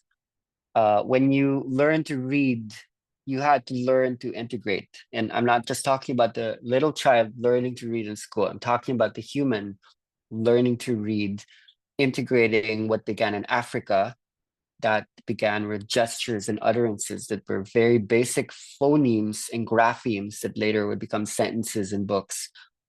So reading integrates what is very, very old, because reading and writing only emerged thousands of years ago. Okay, so in a way, history began only thousands of years ago in the human construct. Our history only began thousands of years ago. Prior to us being able to document history or slow history down, that oldness is actually quite new. And the newness that we think is so old, it's not old at all. Reading is a very, very new tradition. And even though it's new, we're actually deconstructing it so fast already. We belong to, oh, okay, so you want to come with, I'm trying to make space here. music is allowing for us to go into a prehistorical space, because music isn't really just Mozart or Guns N' Roses. Music is noise organizing vibration, and the brain that processes music and the place, putting that in collision together, reading and music colliding in the brain, is a very, very powerful thing. So I would love to explore with you what those brain parts are. Let's just skip all these in a way. I don't think there's time. Can maybe try to go into this in the structuralism, the blue parts of our. Okay, so what question here is, I don't know if you know what the word gestalt means in psychology or philosophy. It's the whole picture. What in the brain brings about the gestalt? Okay, like when you ask the question, like, what's the point? It means being able to look at, like, where do all the parts connect with each other? What's the whole? Oh, why does it do that? Okay, what's the whole picture here? What's the whole point? So we would be looking at the different parts of the brain that looks at the gestalt. Okay, let's bring up the brain in order to look at this. Okay, so we could look at the gyri, the gyrus, specific gyrus. That there could also be specific tracts, which would be the white matter parts of the brain that allows information to be communicated from one part to the other. All right, so where are we there? Okay, so where are the gestalt parts of the brain? So I would go so far, or just assume to say that the parts of the brain that gets triggered in the reading act would be an interesting place to start. All right, so if we had an EEG and fMRI hooked up to a person, what possibly would light up? We don't have to do that because others have done that, like Stanislas Dehaene and other neuroscientists that have been interested in this. Now, this is actually a new neuroscience. This is not so well discovered yet. So because that is not so discovered yet, let's just put that there. We would also be interested in the inner dance gestalt, because inner dance does bring about like a whole systems seeing process. Okay, so we're interested in what parts of the brain lights up when we bring up inner dance. We know enough that there's parts of the brainstem, the midbrain, the cortical areas, the basal ganglia, the amygdala. We've gone over this. This one we haven't really studied as much yet, so we would be interested. Now, my process, interestingly, this is where we really start to concretize things. When I hold inner dance, I don't just involve the basal ganglia and the amygdala. I'm not just interested in emotions and primitivism. I'm not just here to get people to crawl around like babies. And as you well know by now, I'm very interested in intelligence. So when people come to my trainings, to our retreats, a lot of people are interested in the body movements, especially symbolized by the rising of the Kundalini, where the body starts to go into the movements, the kriyas, the asana, the mudras. Okay, to keep borrowing all these Indian terms, because there's a lack of explanation for those who are interested in those body movement stuff. Now, I'm very interested in what is post Kundalini, like what comes beyond that terminology. So when people come to my trainings and my sessions, I'm very interested in when the body is not moving. So I wouldn't really utter this words, but that's my intention. Could you just stop moving, please? Because it actually turns off this part Okay, this is where things become clear. When the body is moving, that's the inner dance that, like disables the reading brain. That just stops, that goes away. Now, interestingly, when when the body is not moving anymore, that's when we can experience inner dance while also being able to read the book of the world. We can become the old man or old woman of Wandering Mountain that's able to stop time. Because when this is happening, time speeds up. And the addiction would be, I want to raise the vibration. I want to get high, I get very high. Here, you can also go low, which is also that which stops time, can slow down time, not just to speed it up so I can't keep up, which was like kind of here, which is kind of anxious. I want to speed things up, make things go super fast. But if you slow down the heart rate, this is when you're able to slow down time. Parasympathetic nervous system is also another inner dance, and you're able to activate the GABAergic reading process. And this is when colors, images, and even meanings, not really words, but this is where integration can happen. Okay, like when people are able to access the reading brain. This is something I want to study with you in the long term.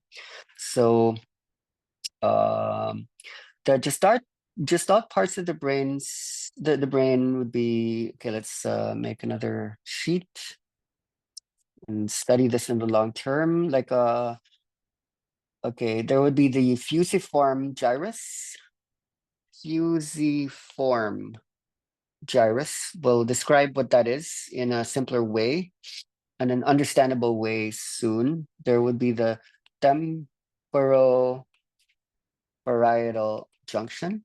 These are the areas of the brain that's able to see the whole picture. And when you do work with merely dopamine, dopamine doesn't allow you to get there. Dopamine is very, very good at disruption, which brings about a discontinuity. It stops the story.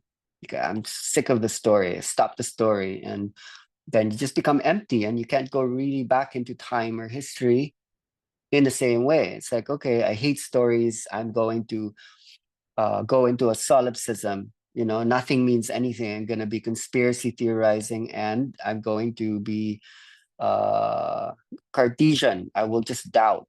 I will not trust that everything's happening for a reason because I don't have a way of slowing things down. I can only arrive at a gestalt of nothingness where I'm not able to perceive things clearly. That's what dopamine does. So that's something we've already discussed as an introductory process. If you wanted to go beyond that, then we would be interested in the other neurotransmitters and hormones.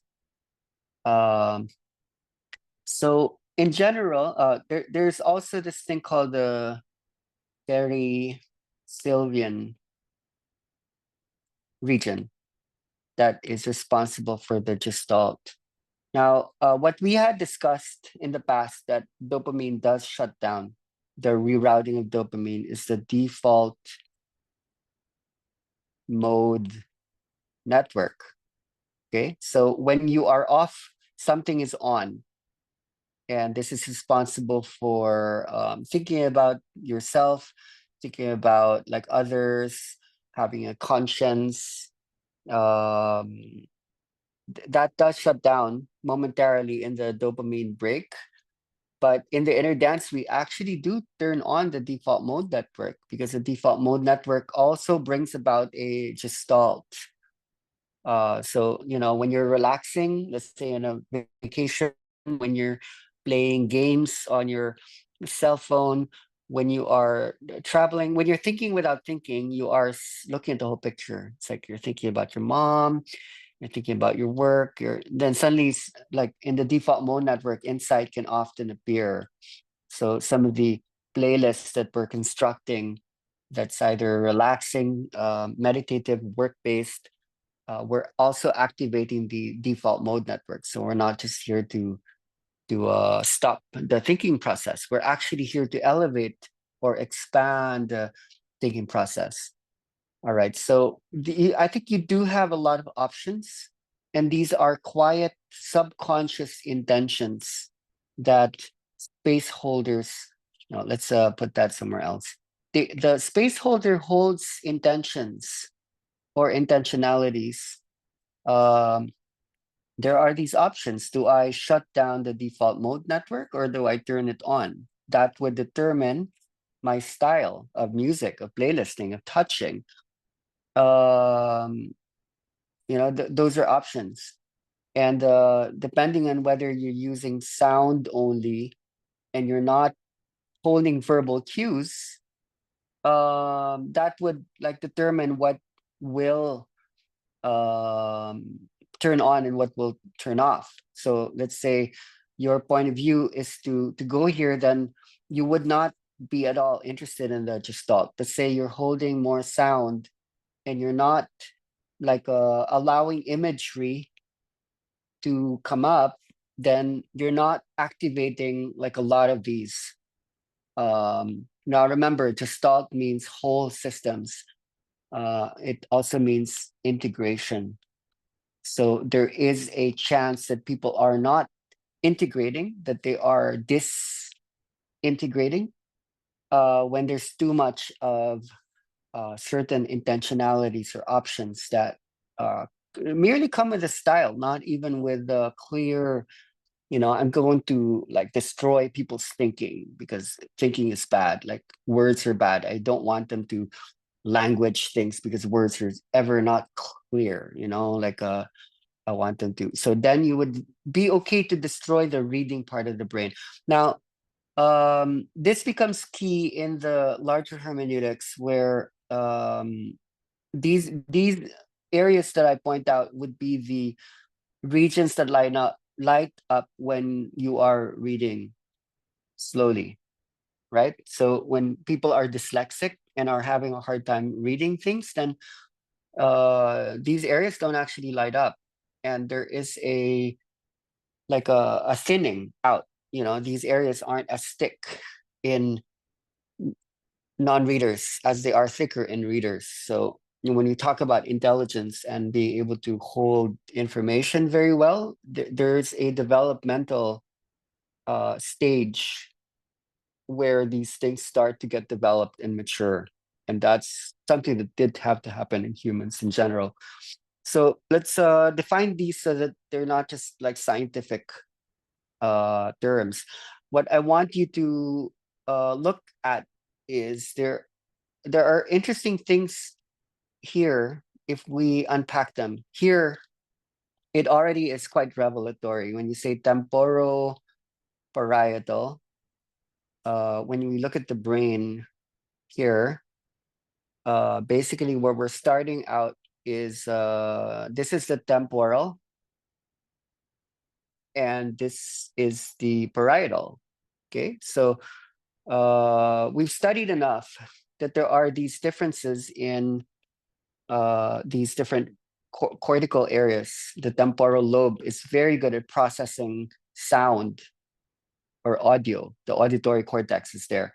The parietal lobe gets activated when you are processing space, position, proprioception.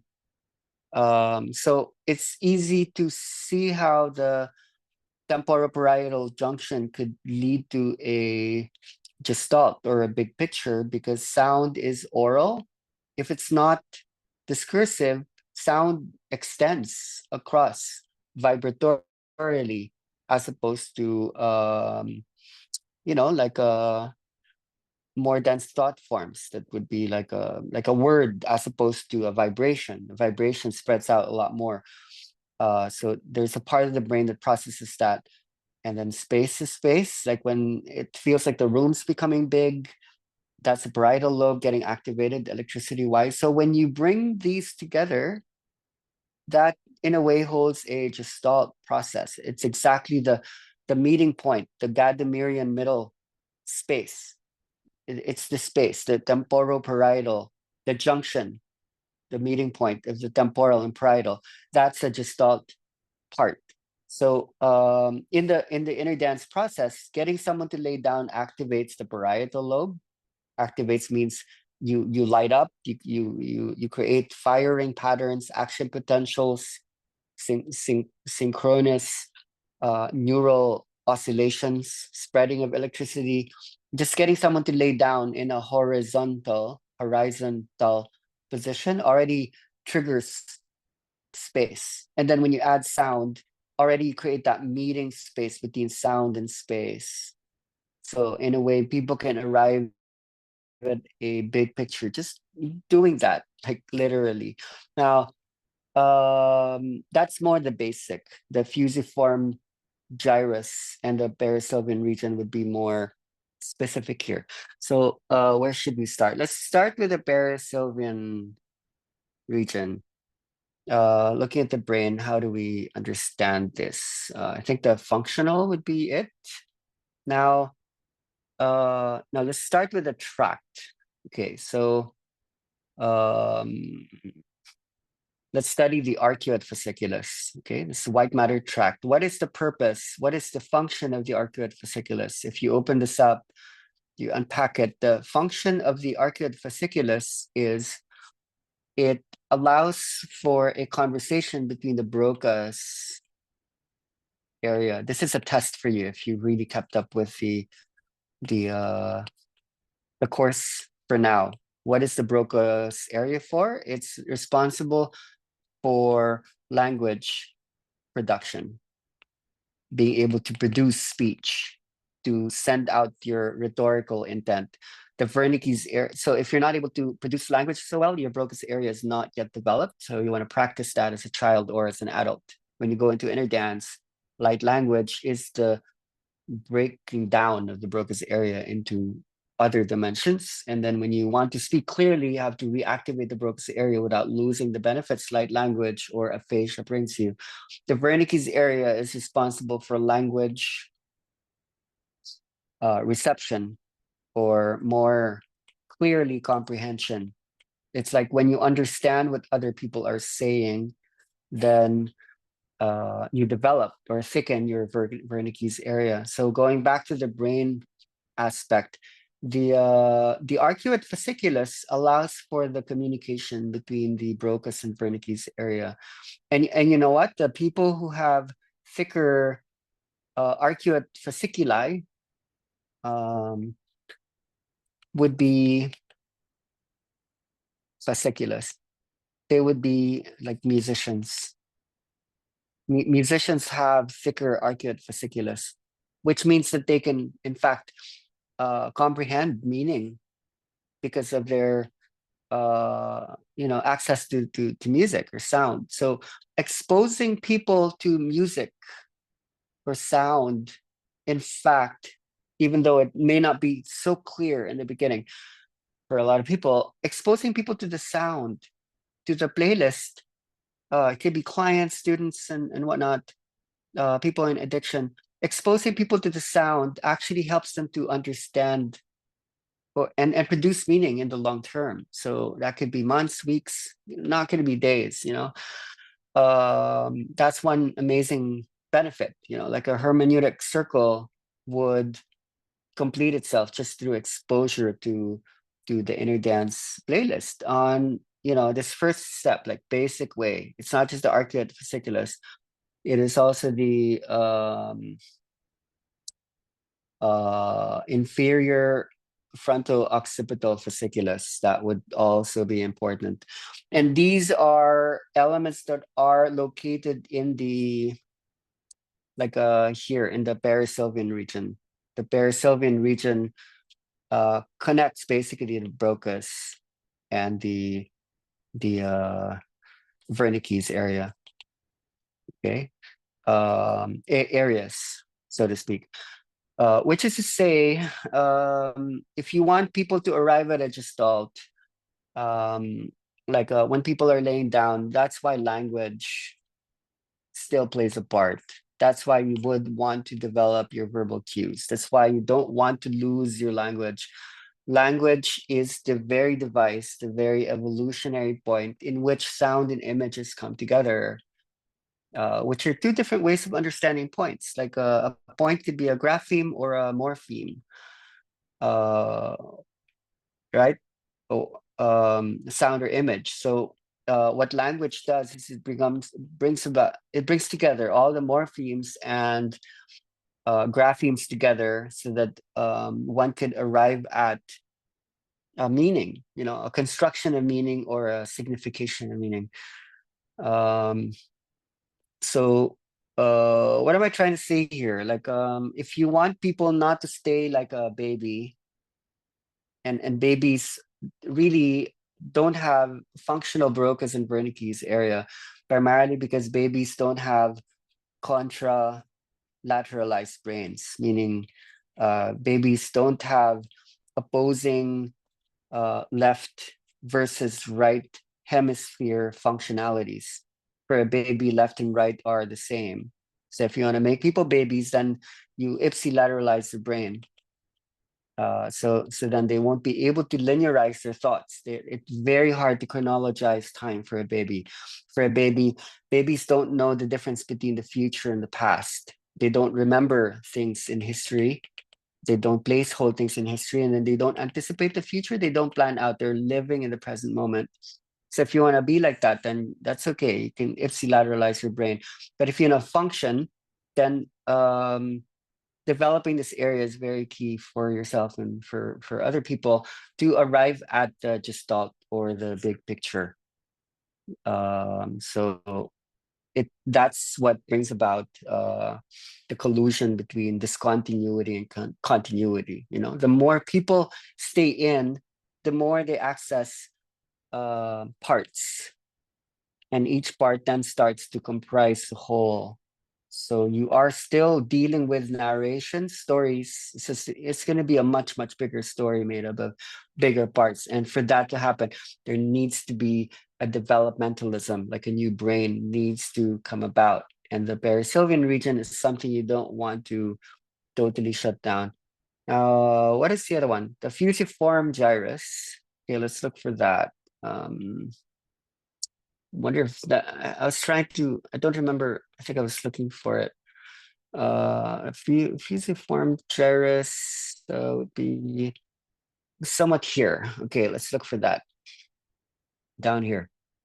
Can't make that go away. So it's here at the bottom. But technically, when you look at the name, the lateral occipitotemporal gyrus, what does that tell us? Okay.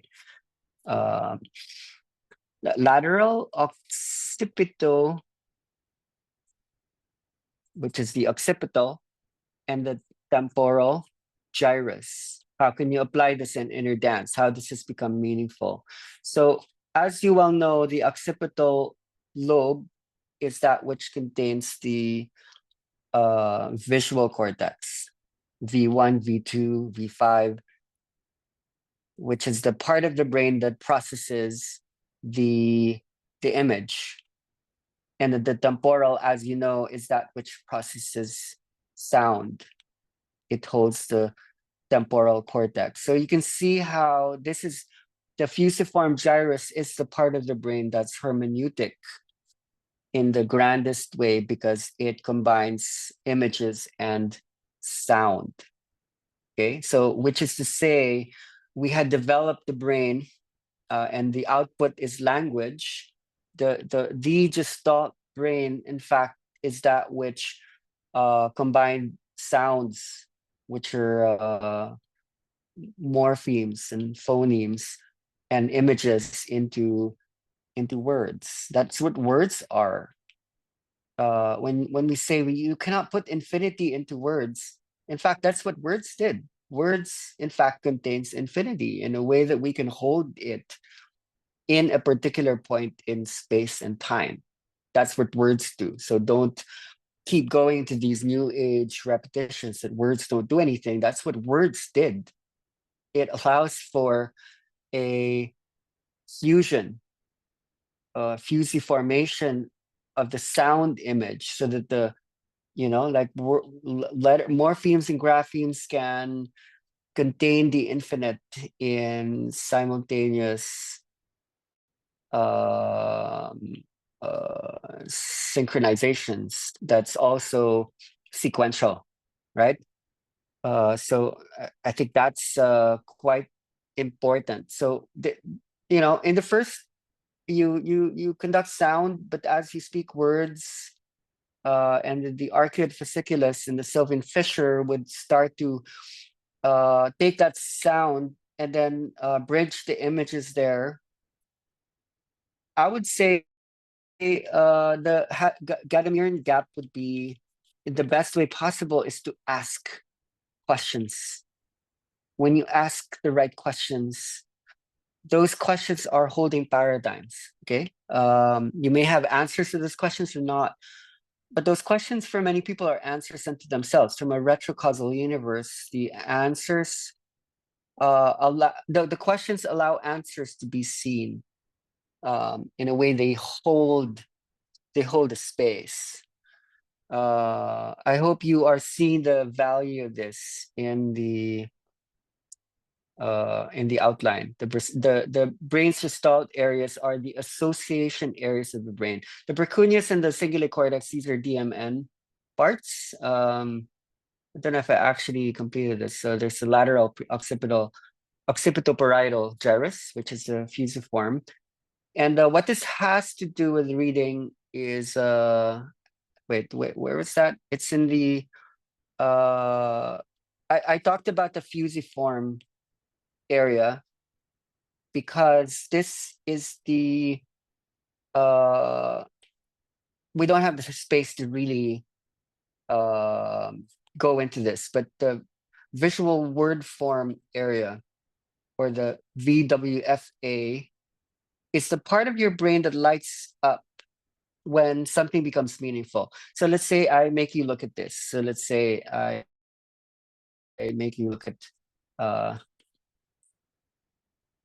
okay, you're looking at letters, and these letters do hold meaning, but when you look at it, actually, that's what I meant. It doesn't mean anything. Abib, maybe in a language, something.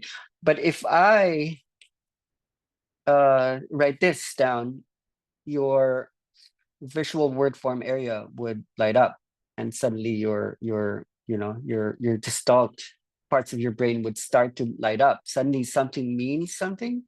So when you conduct a playlist where nothing means anything, it would be more that.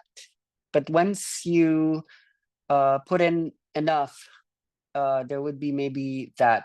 So I think what we're looking for is a space in between, discovering frequencies and certain words that you might be able to speak. This is to say, when you're using songs that are too meaningful, it would be more of this thing at the bottom.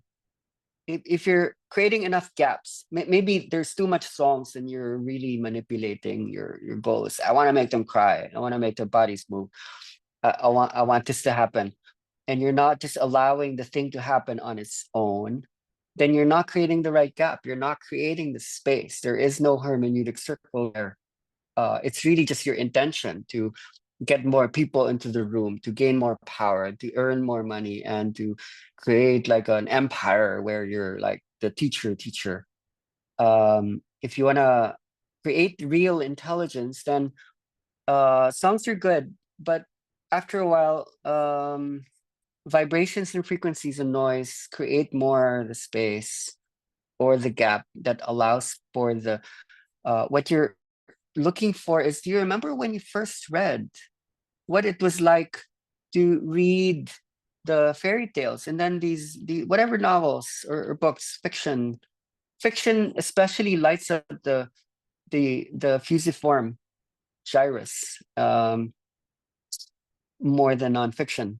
Like with nonfiction, it then lights up more like on the latter part of trying to make something meaningful. But when you were in the stories, your imagination allowed you to enter into virtual realities, allowing you to see worlds that were not there. You were in your room, but then you went into the hero's journey, the epic stories, whether it be religious or non-religious.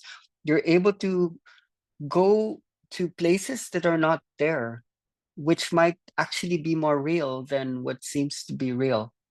That's what reading does. So that is a cool medium. You don't want to make that too hot. You want to create a space where people can bring about their own interpretation that's not coming from the teacher or the guru. So holding the right questions within the sound is one of the most important aspects that would bring about the point of what this talk really wants to give you is integration.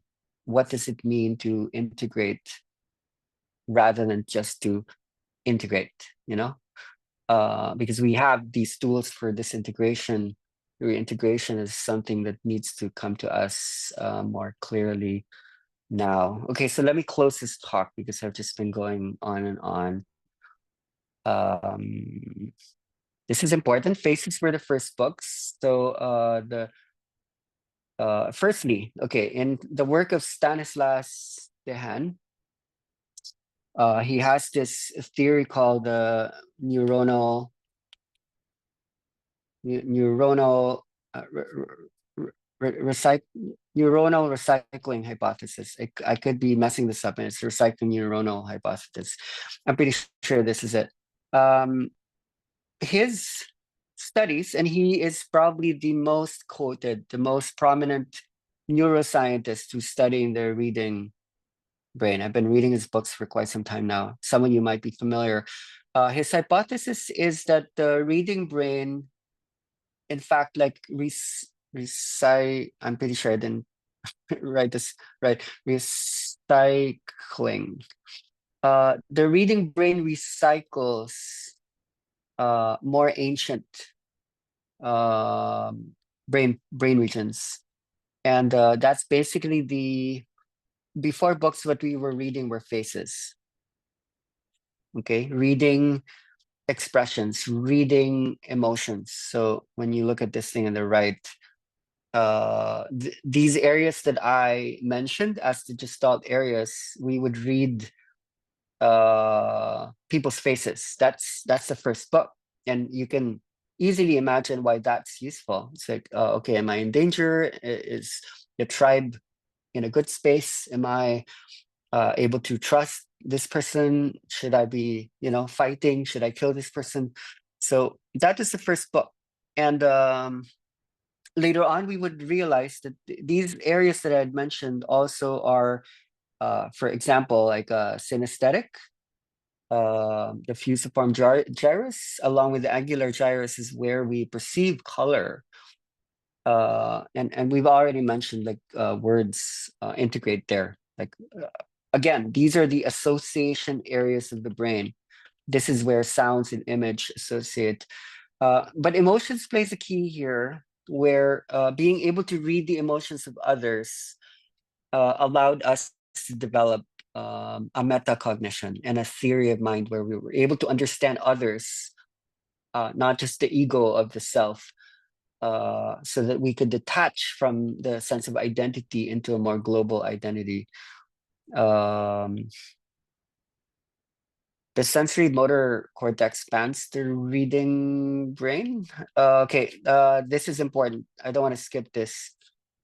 All right, so to DMN or not DMN, sensory motor. So let's look at the Kundalini.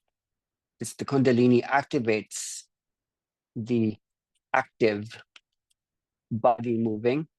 That this is in the frontal lobe. The motor cortex lights up when you try to make the body move. Okay, that's a sensory motor activity. So that's quite obvious to think about. What is not so obvious, okay, this is the body moving. Yes, did the body move or not? That is the question. To move or not to move, that is the Hamlet of our inquiry. It's actually interesting that the sensory motor area is what lights up the most when we are reading.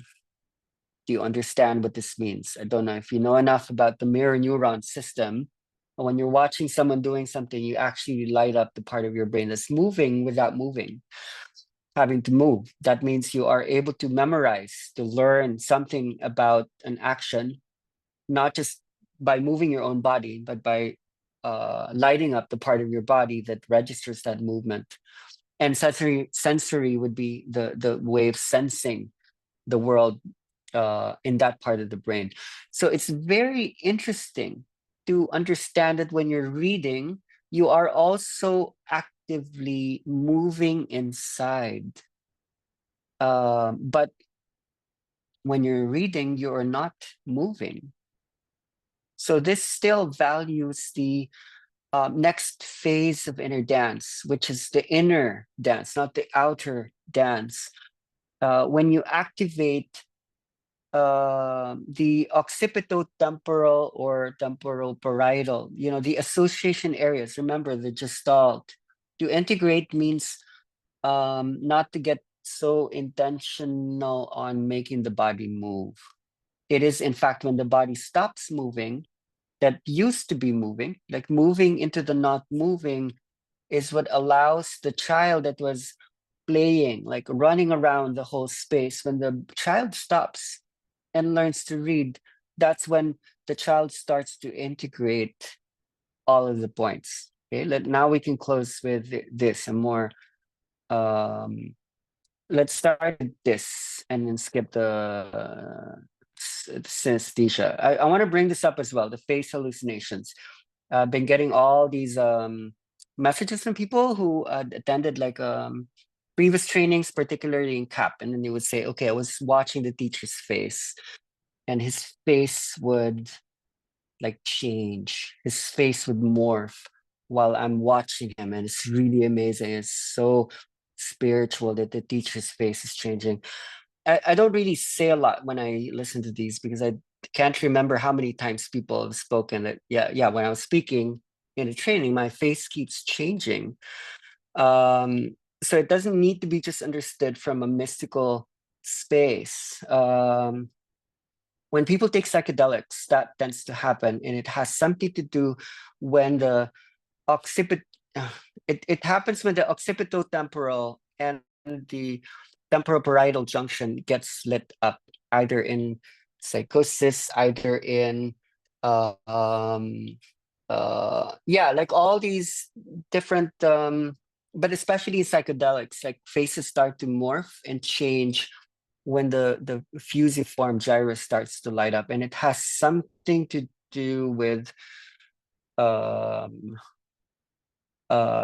these elements, especially the sensory motor cortex, that when you activate the reading part of the brain but you're not reading, whether it be the fusiform or the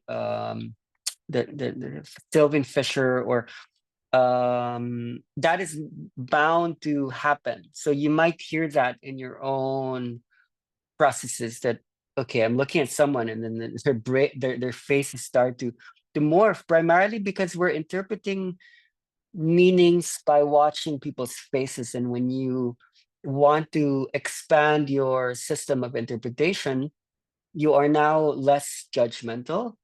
And it's not because the person holds more energy, it's because of your own system of interpretation that is extending. It's happening inside you. It's not because that person is, it's because of the effect that activity has on you. So I think that's really important to think about. Let's go into this in the next call. It's severely important to understand how inner dance and social media is bringing about a context collapse. There's no time for this. Just going back to the point, reading may be a new technology, but it in fact condenses or conglomerates the very, very old. I think that's a very, very important point that when I spoke about my own first inner dance experience, where it began in Africa, like whatever that is, the it, life, the universe, earth, humans, consciousness. For me, what began in Africa were like utterances and gestures. Gestures would be movements, graphemes, movements, the dance that integrates everything that we would ever see and everything we would ever hear, the prehistorical, that which had not been documented, all the experiences of life across the whole planet, the experience of the earth is it. And we would be able to integrate all of that uh, in reading, and in now accessing different forms of reading, not just internet reading, reading the pages of energy. There is a post reading. I would call it a secondary literacy and a tertiary orality. This is something that can come up in the blue. We are then reinventing history.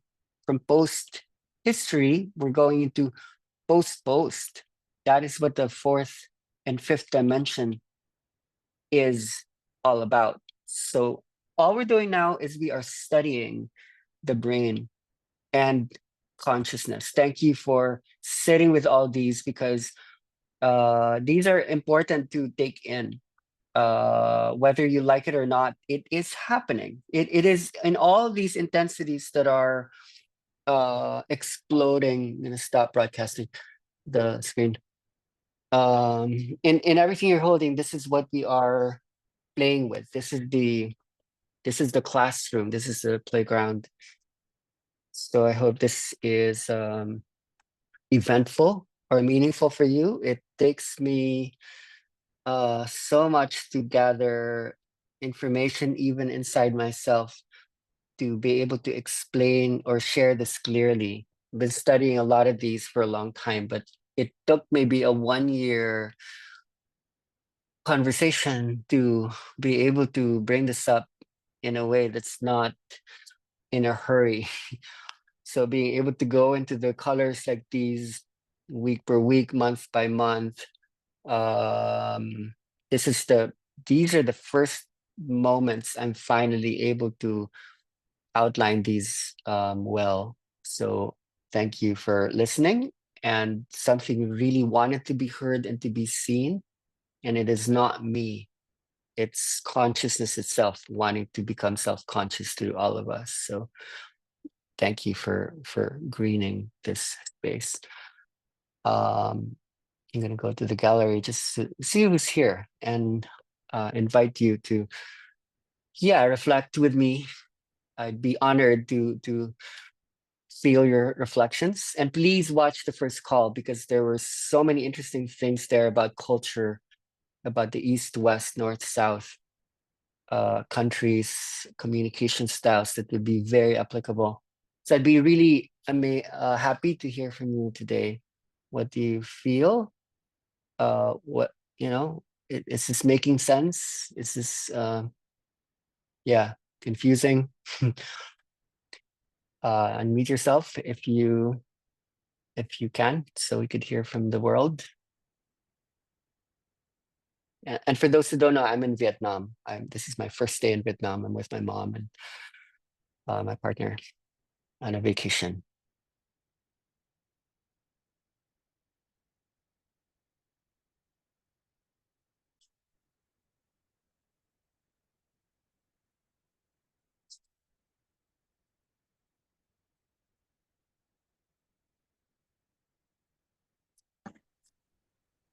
Hi.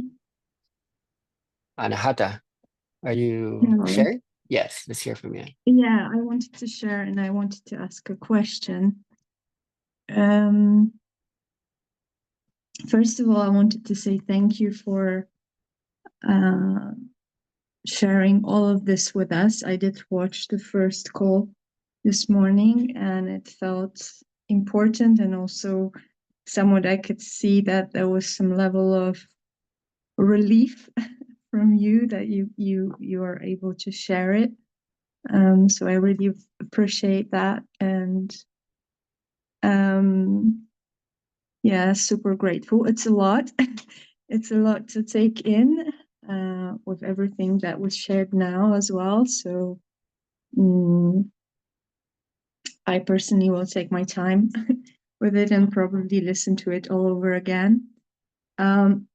But I wanted to ask a question because today is a bit of a special day and I felt a lot in the energy. I wasn't able to sleep since 4 a.m. and there was a lot going on, and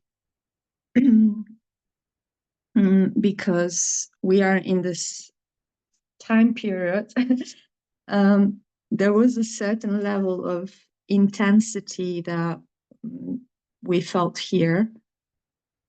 And I wanted to know how that translates into the energy process, how, for example, the fact that I went to see my father's grave today and I was feeling so much energy just from the earth, from the ground, which was probably the first time I felt that. I felt it so strong. And so how that translates into everything we just spoke about. Would you be able to say something about that? Yeah. Okay. Let me try to relate this by not repeating, but by breaking something new. So Anahata and Anahata is the green. In fact, it's the heart. So it's perfect that you be speaking to us, with us, through us now. Anahata, being the green, is holding like this deep intelligence, this heightened sensitivity. She comes from Poland, and for me, Poland is the land of polarities, the land of poles, able to hold the highest and the lowest. So let's apply this to the reading process. How would this be interesting if you heighten the sensitivity of the reading, the feeling, the speaking process? Knowing now that reading slows down time, if we're able to read, let's say, read the soul, read the soul book, read the mind of a person, which is so nonlinear. Now, when you read, let's say, this is a word, and then there are these different words that so a word is made up of 4 letters, like so call it 4 slots. So let's say let's say I bring this up and this is like a text. When you read, let's say you're looking at a specific word, let's say you're looking at 4, then there's this perceptual way in which your eyes can see the 3 letters, yes, and your eyes seeing this, you're actually not just looking at 4. You can extend about 4 to 5 letters ahead and 3 to 4 letters behind. So this is called perceptual reading. So when you learn to read, you need to be able to do that as a child. So your eyes are able to look not just at here, but you're actually seeing what's here and what's here. So those who have heightened sensitivities, when they look at a word, okay, this could be like an empath or like a highly sensitive person. When you're looking at a word, that makes really sensitive people special is that they're not looking at a word that's like linear, because when you learn to read, something that you need to do is unless you're Japanese, you read like this. It's from left to right, and then left to right, and then up to down. But when you go into a highly emotional, highly spiritual space, you become retri omnilinear, where the word, your eyes, like the eyes of Anahata, or maybe a lot of you, because of all the inner work that you've done, your eyes probably extend so much farther than normal eyes. So let's say you're reading a topic. Let's say what you brought up is, I have a topic, my dad or my dad's grave, and so on and so forth. When you develop your brain like that, on an energetic space, what you're holding is a network. It's called an association network or a semantic network, meaning your universe of meaning is a lot more extensive. Now, when you think of a mind is basically a semantic network or a network of meaning. But when you Mhm. relate this to energy, semantics is meaning, but what makes up semantics is iconic would be everything you've ever seen is networked like across your body, and everything you've ever heard, that's the echoic network. It's all the sounds you've ever heard. If you put this on top of this, then what you have is a semantic network. That's what language does. It allows you to. So for a lot of people like Anahata, what they're able to do is they're able to mess things up. So then by the time they develop and grow, there will be a much bigger semantic networking that's not like a you're not logical. You're not like rational. It's a much bigger space. So it's very important that when you tell stories, you're able to slow down what used to be like I can cry, I can feel. But when you're feeling less emotional now, you're actually able to hold more emotion because something is more expansive while growing. So when you deal with the father, the mother, and these are archetypes, like in a way, they are symbols. They never really just mean particular people. They extend across, and I think a part of growth when we do look at reading and writing, as opposed to speaking and listening, there is an interiority that needs to come up where we're less personalizing what we thought were people. They become more like deep meanings, meaning when we own something like the father and mother, and it's not just like a person in my life, it's like all the fathers and the mothers. And I do know how you operate, that is how you process things. It doesn't stop at the person, it just keeps extending beyond like ancestry and lineage and so on and so forth. When you start to embody and contain that in a solid way, to be able to speak to anyone and then see the meanings that they hold across all the lines. It's like this person is not just this person, this person is like that's like another form of reading. That is actually a reading intelligence that starts to be lent to an energetic space. And I think the polarities of those are incredibly genius. It's just that it's scary to be sensitive to so much information. So being in the study, being in this community while also letting yourself go and not getting so stuck is the journey into itself. I hope this helps. Like developing the eyes, thinking about that the thing I said, like wow, the eyes can actually perceive the periphery. Like you're not just looking at the word, you're extending like everywhere. I think the eyes are going to increase the sensitivity. Like our eyes this year are not our eyes 10 years ago. But that means, so when we're looking at these screens, they're transforming us. They're not just negative, TikTok, Instagram, YouTube. Looking at these screens, we're extending our eyes. When we're looking at each other, we're creating this global brain, but our eyes need to transform. So when people do go through deep processes, I invite them, go look at your eyes, go look at the mirror, go look Mm. at your eyes right now. And they see, wow, okay, it's like I'm looking at a cosmos. Thank you.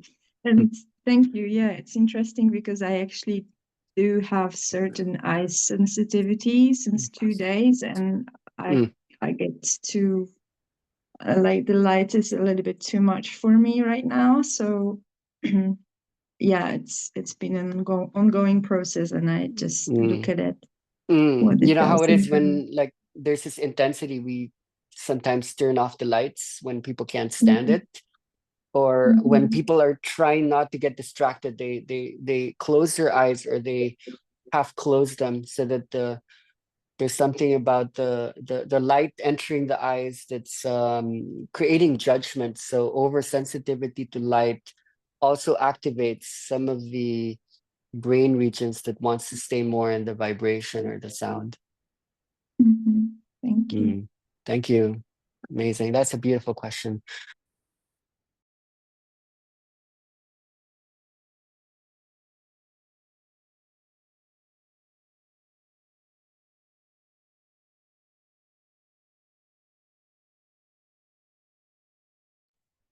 Kai, you muted yourself. Yeah, so yeah, I'm just inviting anyone else who might have interesting revelations, insights coming from this talk. Questions still as well. Anyway, okay, Jimmy. I think it was very interesting to see the duality between the hot and the cold mediums. But what I think is also something that is getting broader and broader is doing things as much as possible in limited time. So you see a lot of business people driving the car and then listening to spoken books. And then I'm also one of persons when I'm for a long time in the car who do it as well. So I was do we then stimulate the same areas in the brain? Because you could say you hear things, but then you also have the audio that brings in it's not the visual thing or the text that is translated. So it was something that that triggered me because I have something interesting to share to this, and we could use this opportunity to ask ourselves, like, what is changing right now in the human? Okay, so let's look at the mandala as a green space, like a system of interpretation that all around the world people do see 7 colors. Violet to red to orange, yellow, green, blue, indigo. Now, this is called the seed of life in sacred geometry. It's the key of 7. Now, around the key of 7 would be the 12 petals that allows this to be called the flower of life. So what I perceive in terms of how the human being is transforming, so like before this, retinotopy is a system of interpretation. Like there is a color wheel in the eyes, so that when you see colors, you translate that, like in the brain. Tonotopy would be your system of interpretation, your hermeneutic circle for sound. So you have a scale of sound. You know, you can only hear between 20 to 20,000 hertz, and you have the musical scale, for example, that's based on the number 7. So when you look at this, it could be do, re, mi, fa, sol, la, ti, do, like 1, 2, 3, 4, 5, 6, 7. And you also have 7 colors in the rainbow. So when it comes to retinotopy, trichromats are people who have certain number of color cones in their eyes, and they see 3 primary color systems. Now there are tetrachromats that can actually see colors that they've never seen before. So the way I perceive reality is this. This is the one in the middle. This is the 3rd dimension, 3D. And I believe that we're moving into this outer petal. This is the new earth, the new mind, the new brain, the new age. So when we're transforming, when you give this example, for example, okay, here's Jimmy and he's going to work and he's in this car. Let's say this is time. Time can either be linear, one at a time, but it could also be an hourglass where you have the sand and then it's trickling one sand at a time. It collects down here. That is time. That's the hourglass. I think we're changing the brain, so we're extending this funnel, so then more sand can flow through. So when you talk about like a multitasking, that's one thing. Like I can do more in one day today than, let's say, 10 years ago I could do less, right? Like for example, like in Maya, we live in a mountain, and then this is our house, and let's say you have the pathway here, and then there's this road. Now they only built this concrete road here like about 5 years ago, and then there was no there was no internet in the mountain 5 years ago. So around 5 years back, there's the internet, and then there's like the cement road. So before, it used to take us maybe 1 week, what we can now do in 1 hour, because now we can just message people. Because before, let's say I live here, I have to walk all the way down there to tell people, this person, oh, okay, I ran out of onions or rice, or we need seeds for planting, and then I walk all the way back up. Instead of me spending all that time walking all the way back and forth, the access to the internet and to this road allows me to just ride my motorbike or car, or just text someone, so I don't need to spend all that time. So I think with the advent of that, we're developing the brain so that 1 hour can hold a lot more information. So that when you're listening to audiobooks, podcasts, maybe even the lectures that we're holding here, what used to take, I really feel what used to take a week now takes an hour. So when I conduct my trainings, all these sections of the inner dance, I used to loop around these topics so that like before, I think I expressed this before, when I hold inner dance, in 1 hour, I would hold like a talk, and then we do inner dance, and then we do partner work, and then we'd share afterwards. I don't know how in the heck were we able to do it in an hour, but now we're able to take that hour and take that into a 12-month study process between us. That would have been inconceivable for me like 15 years ago. That can I extend an hour-long conversation talking about the same thing in 12 months? 1 hour, how many hours is in 12 months? So that radically required a brain alteration. I would say that that's going to be the same for a lot of you. If you're holding these sessions, these journeys, and they're like 1 hour, 2 hour journeys, when people start to hold immersions, trainings, and so on and so forth, when you're forced to talk about the energy has to grow. That is what language did. So going back to Jimmy's question or observation, you're going into your study process when you're absorbing all these audiobooks alone. You're not like you're not speaking it. You're listening, and when you're listening to it with the inner dance brain, energy brain, Kundalini brain that you have, you're absorbing a lot more information. I think it happens in waves. Interestingly, like there was this point where I could not listen to words. It always had to be music. I kept listening to music, but I'm sure for a lot of you, you get sick of it. It's like, I can't listen to all these vibrations anymore. So what I did was I filled up my iPod with lectures. I got really bored with just listening to music. So I want to understand all of this. So I took up medicine. I taught myself neurology. I went into linguistics. I looked for the hardest things I could find, and they were like information. I couldn't stand music. But then when I started to more or less capture enough words, I needed the music to integrate. So that's a hermeneutical circle still, where there has to be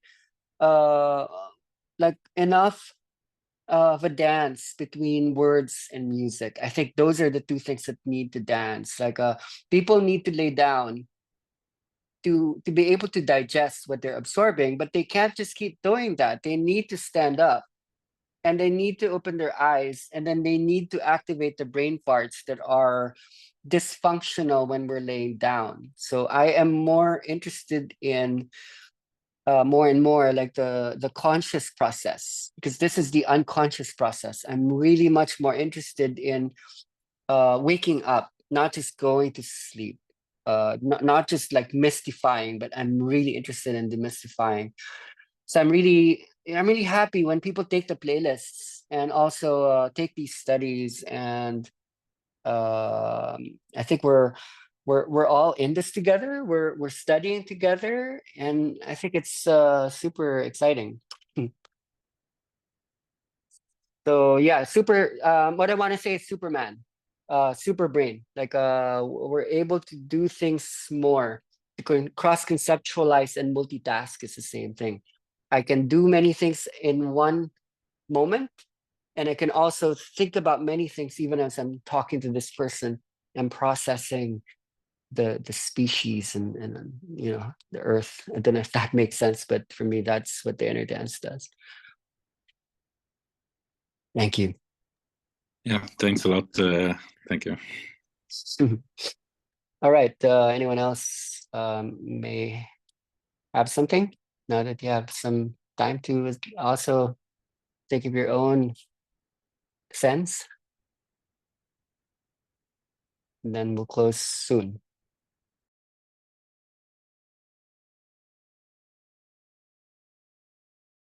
I see someone's hand raised. Were you raising your hand, Val? Yeah. Yes, hi. I know I was super late and I apologize for that. I got confused in the times. Just a lot going on. But I want to say something that really clicked that will stay forever. And it might be something silly or just like that you just said, but it made so much sense to me because you spoke my language, which is children. This whole thing of visualizing children running, and really when it settles down, that's when the non-movement comes and that they actually are integrated, made all the sense to me. Just I want you to know that even though I'm super late, that whole thing was worth jumping in here. Thank you. And then the other thing I wanted to share is that for the first time ever, I had last Saturday the first inner dance session where every single one of the 26 people laying had no clue what inner dance was, had never seen me. Maybe one or two people had seen me. And I have this new thing, well, not new thing, to be honest, like more deep thing that I've always had since I've started learning about inner dance. And even not inner dance, just any process that I'm going into to feel the people and the space before coming to offer whatever I'm offering. And it's going deeper and deeper.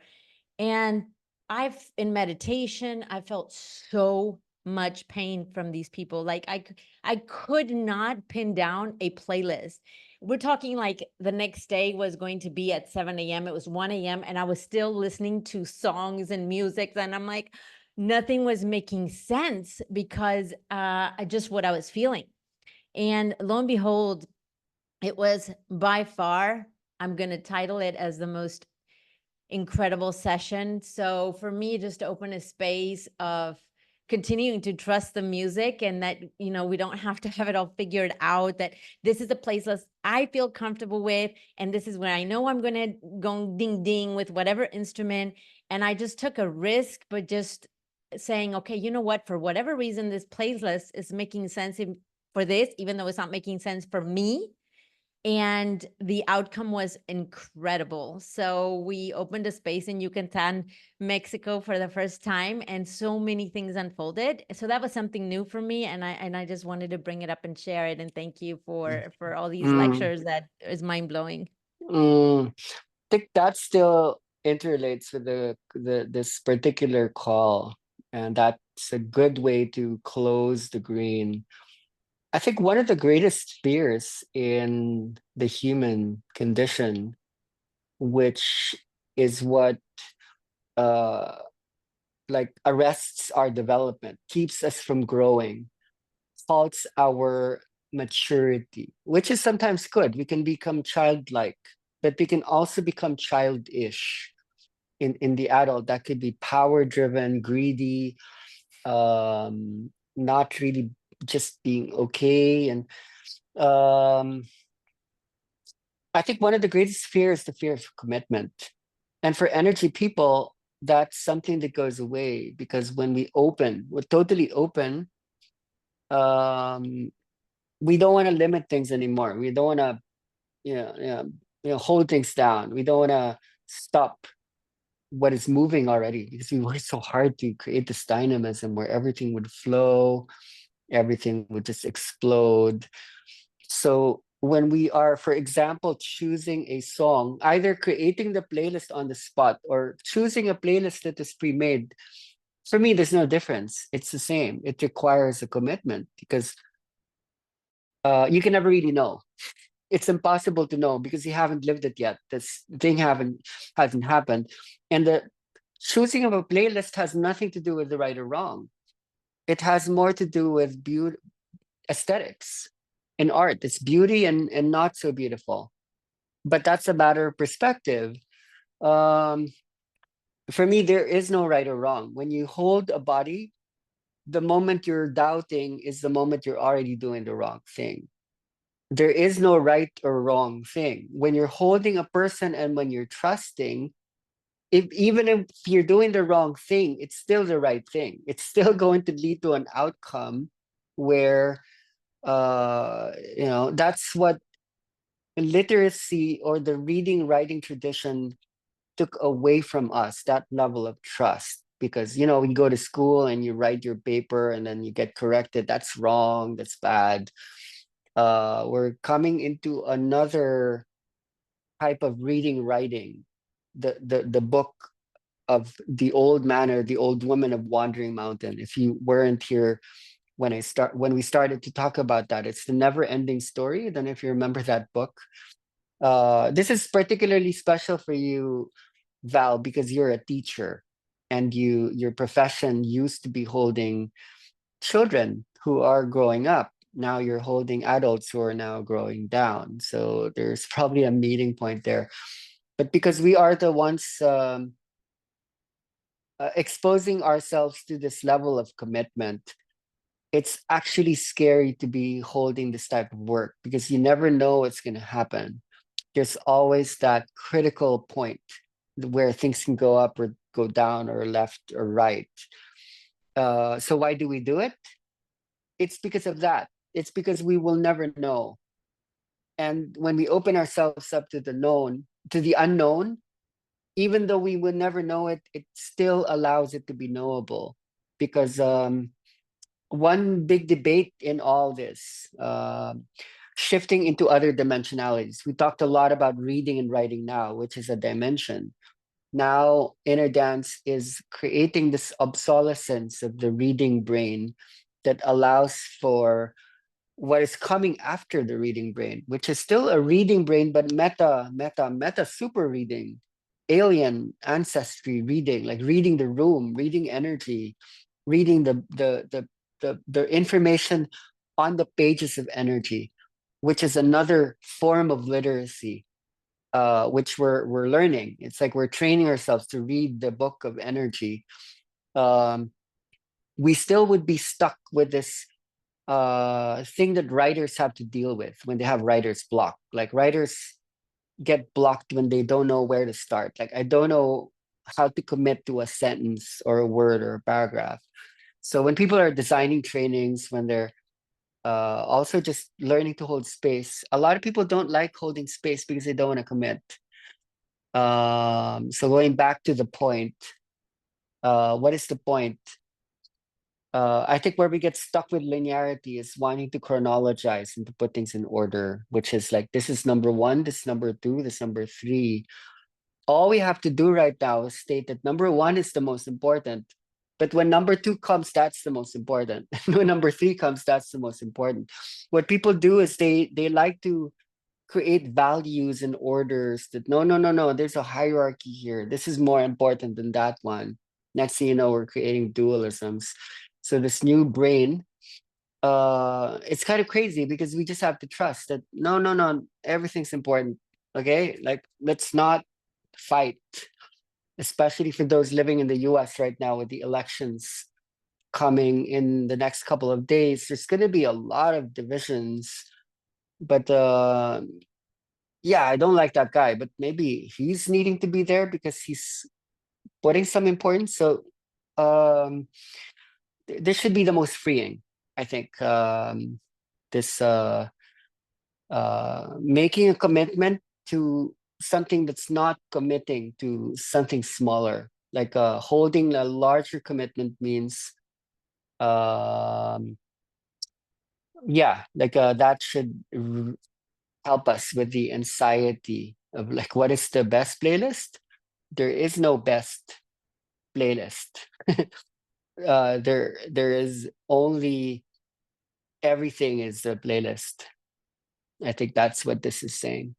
Okay, so hope this is amazing. For those of you, have a happy rest of Halloween.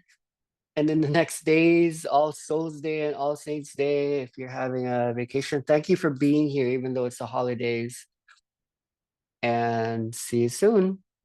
Let's keep the conversations going. And for you to understand, we're in our last 2 colors after this. And then we integrate together for the rest of the year into the next infinite time that we're holding together as a global community, sharing the same resources in an equal, loving environment.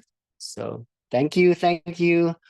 Love you all, and see you again. If you can unmute and help me to close, so I can go to sleep at the 3 a.m. Bye-bye. Buenas noches, Gracias. gracias. Bye Buenos bye. sueños. Chao, chao. Ciao, ciao. Bye bye.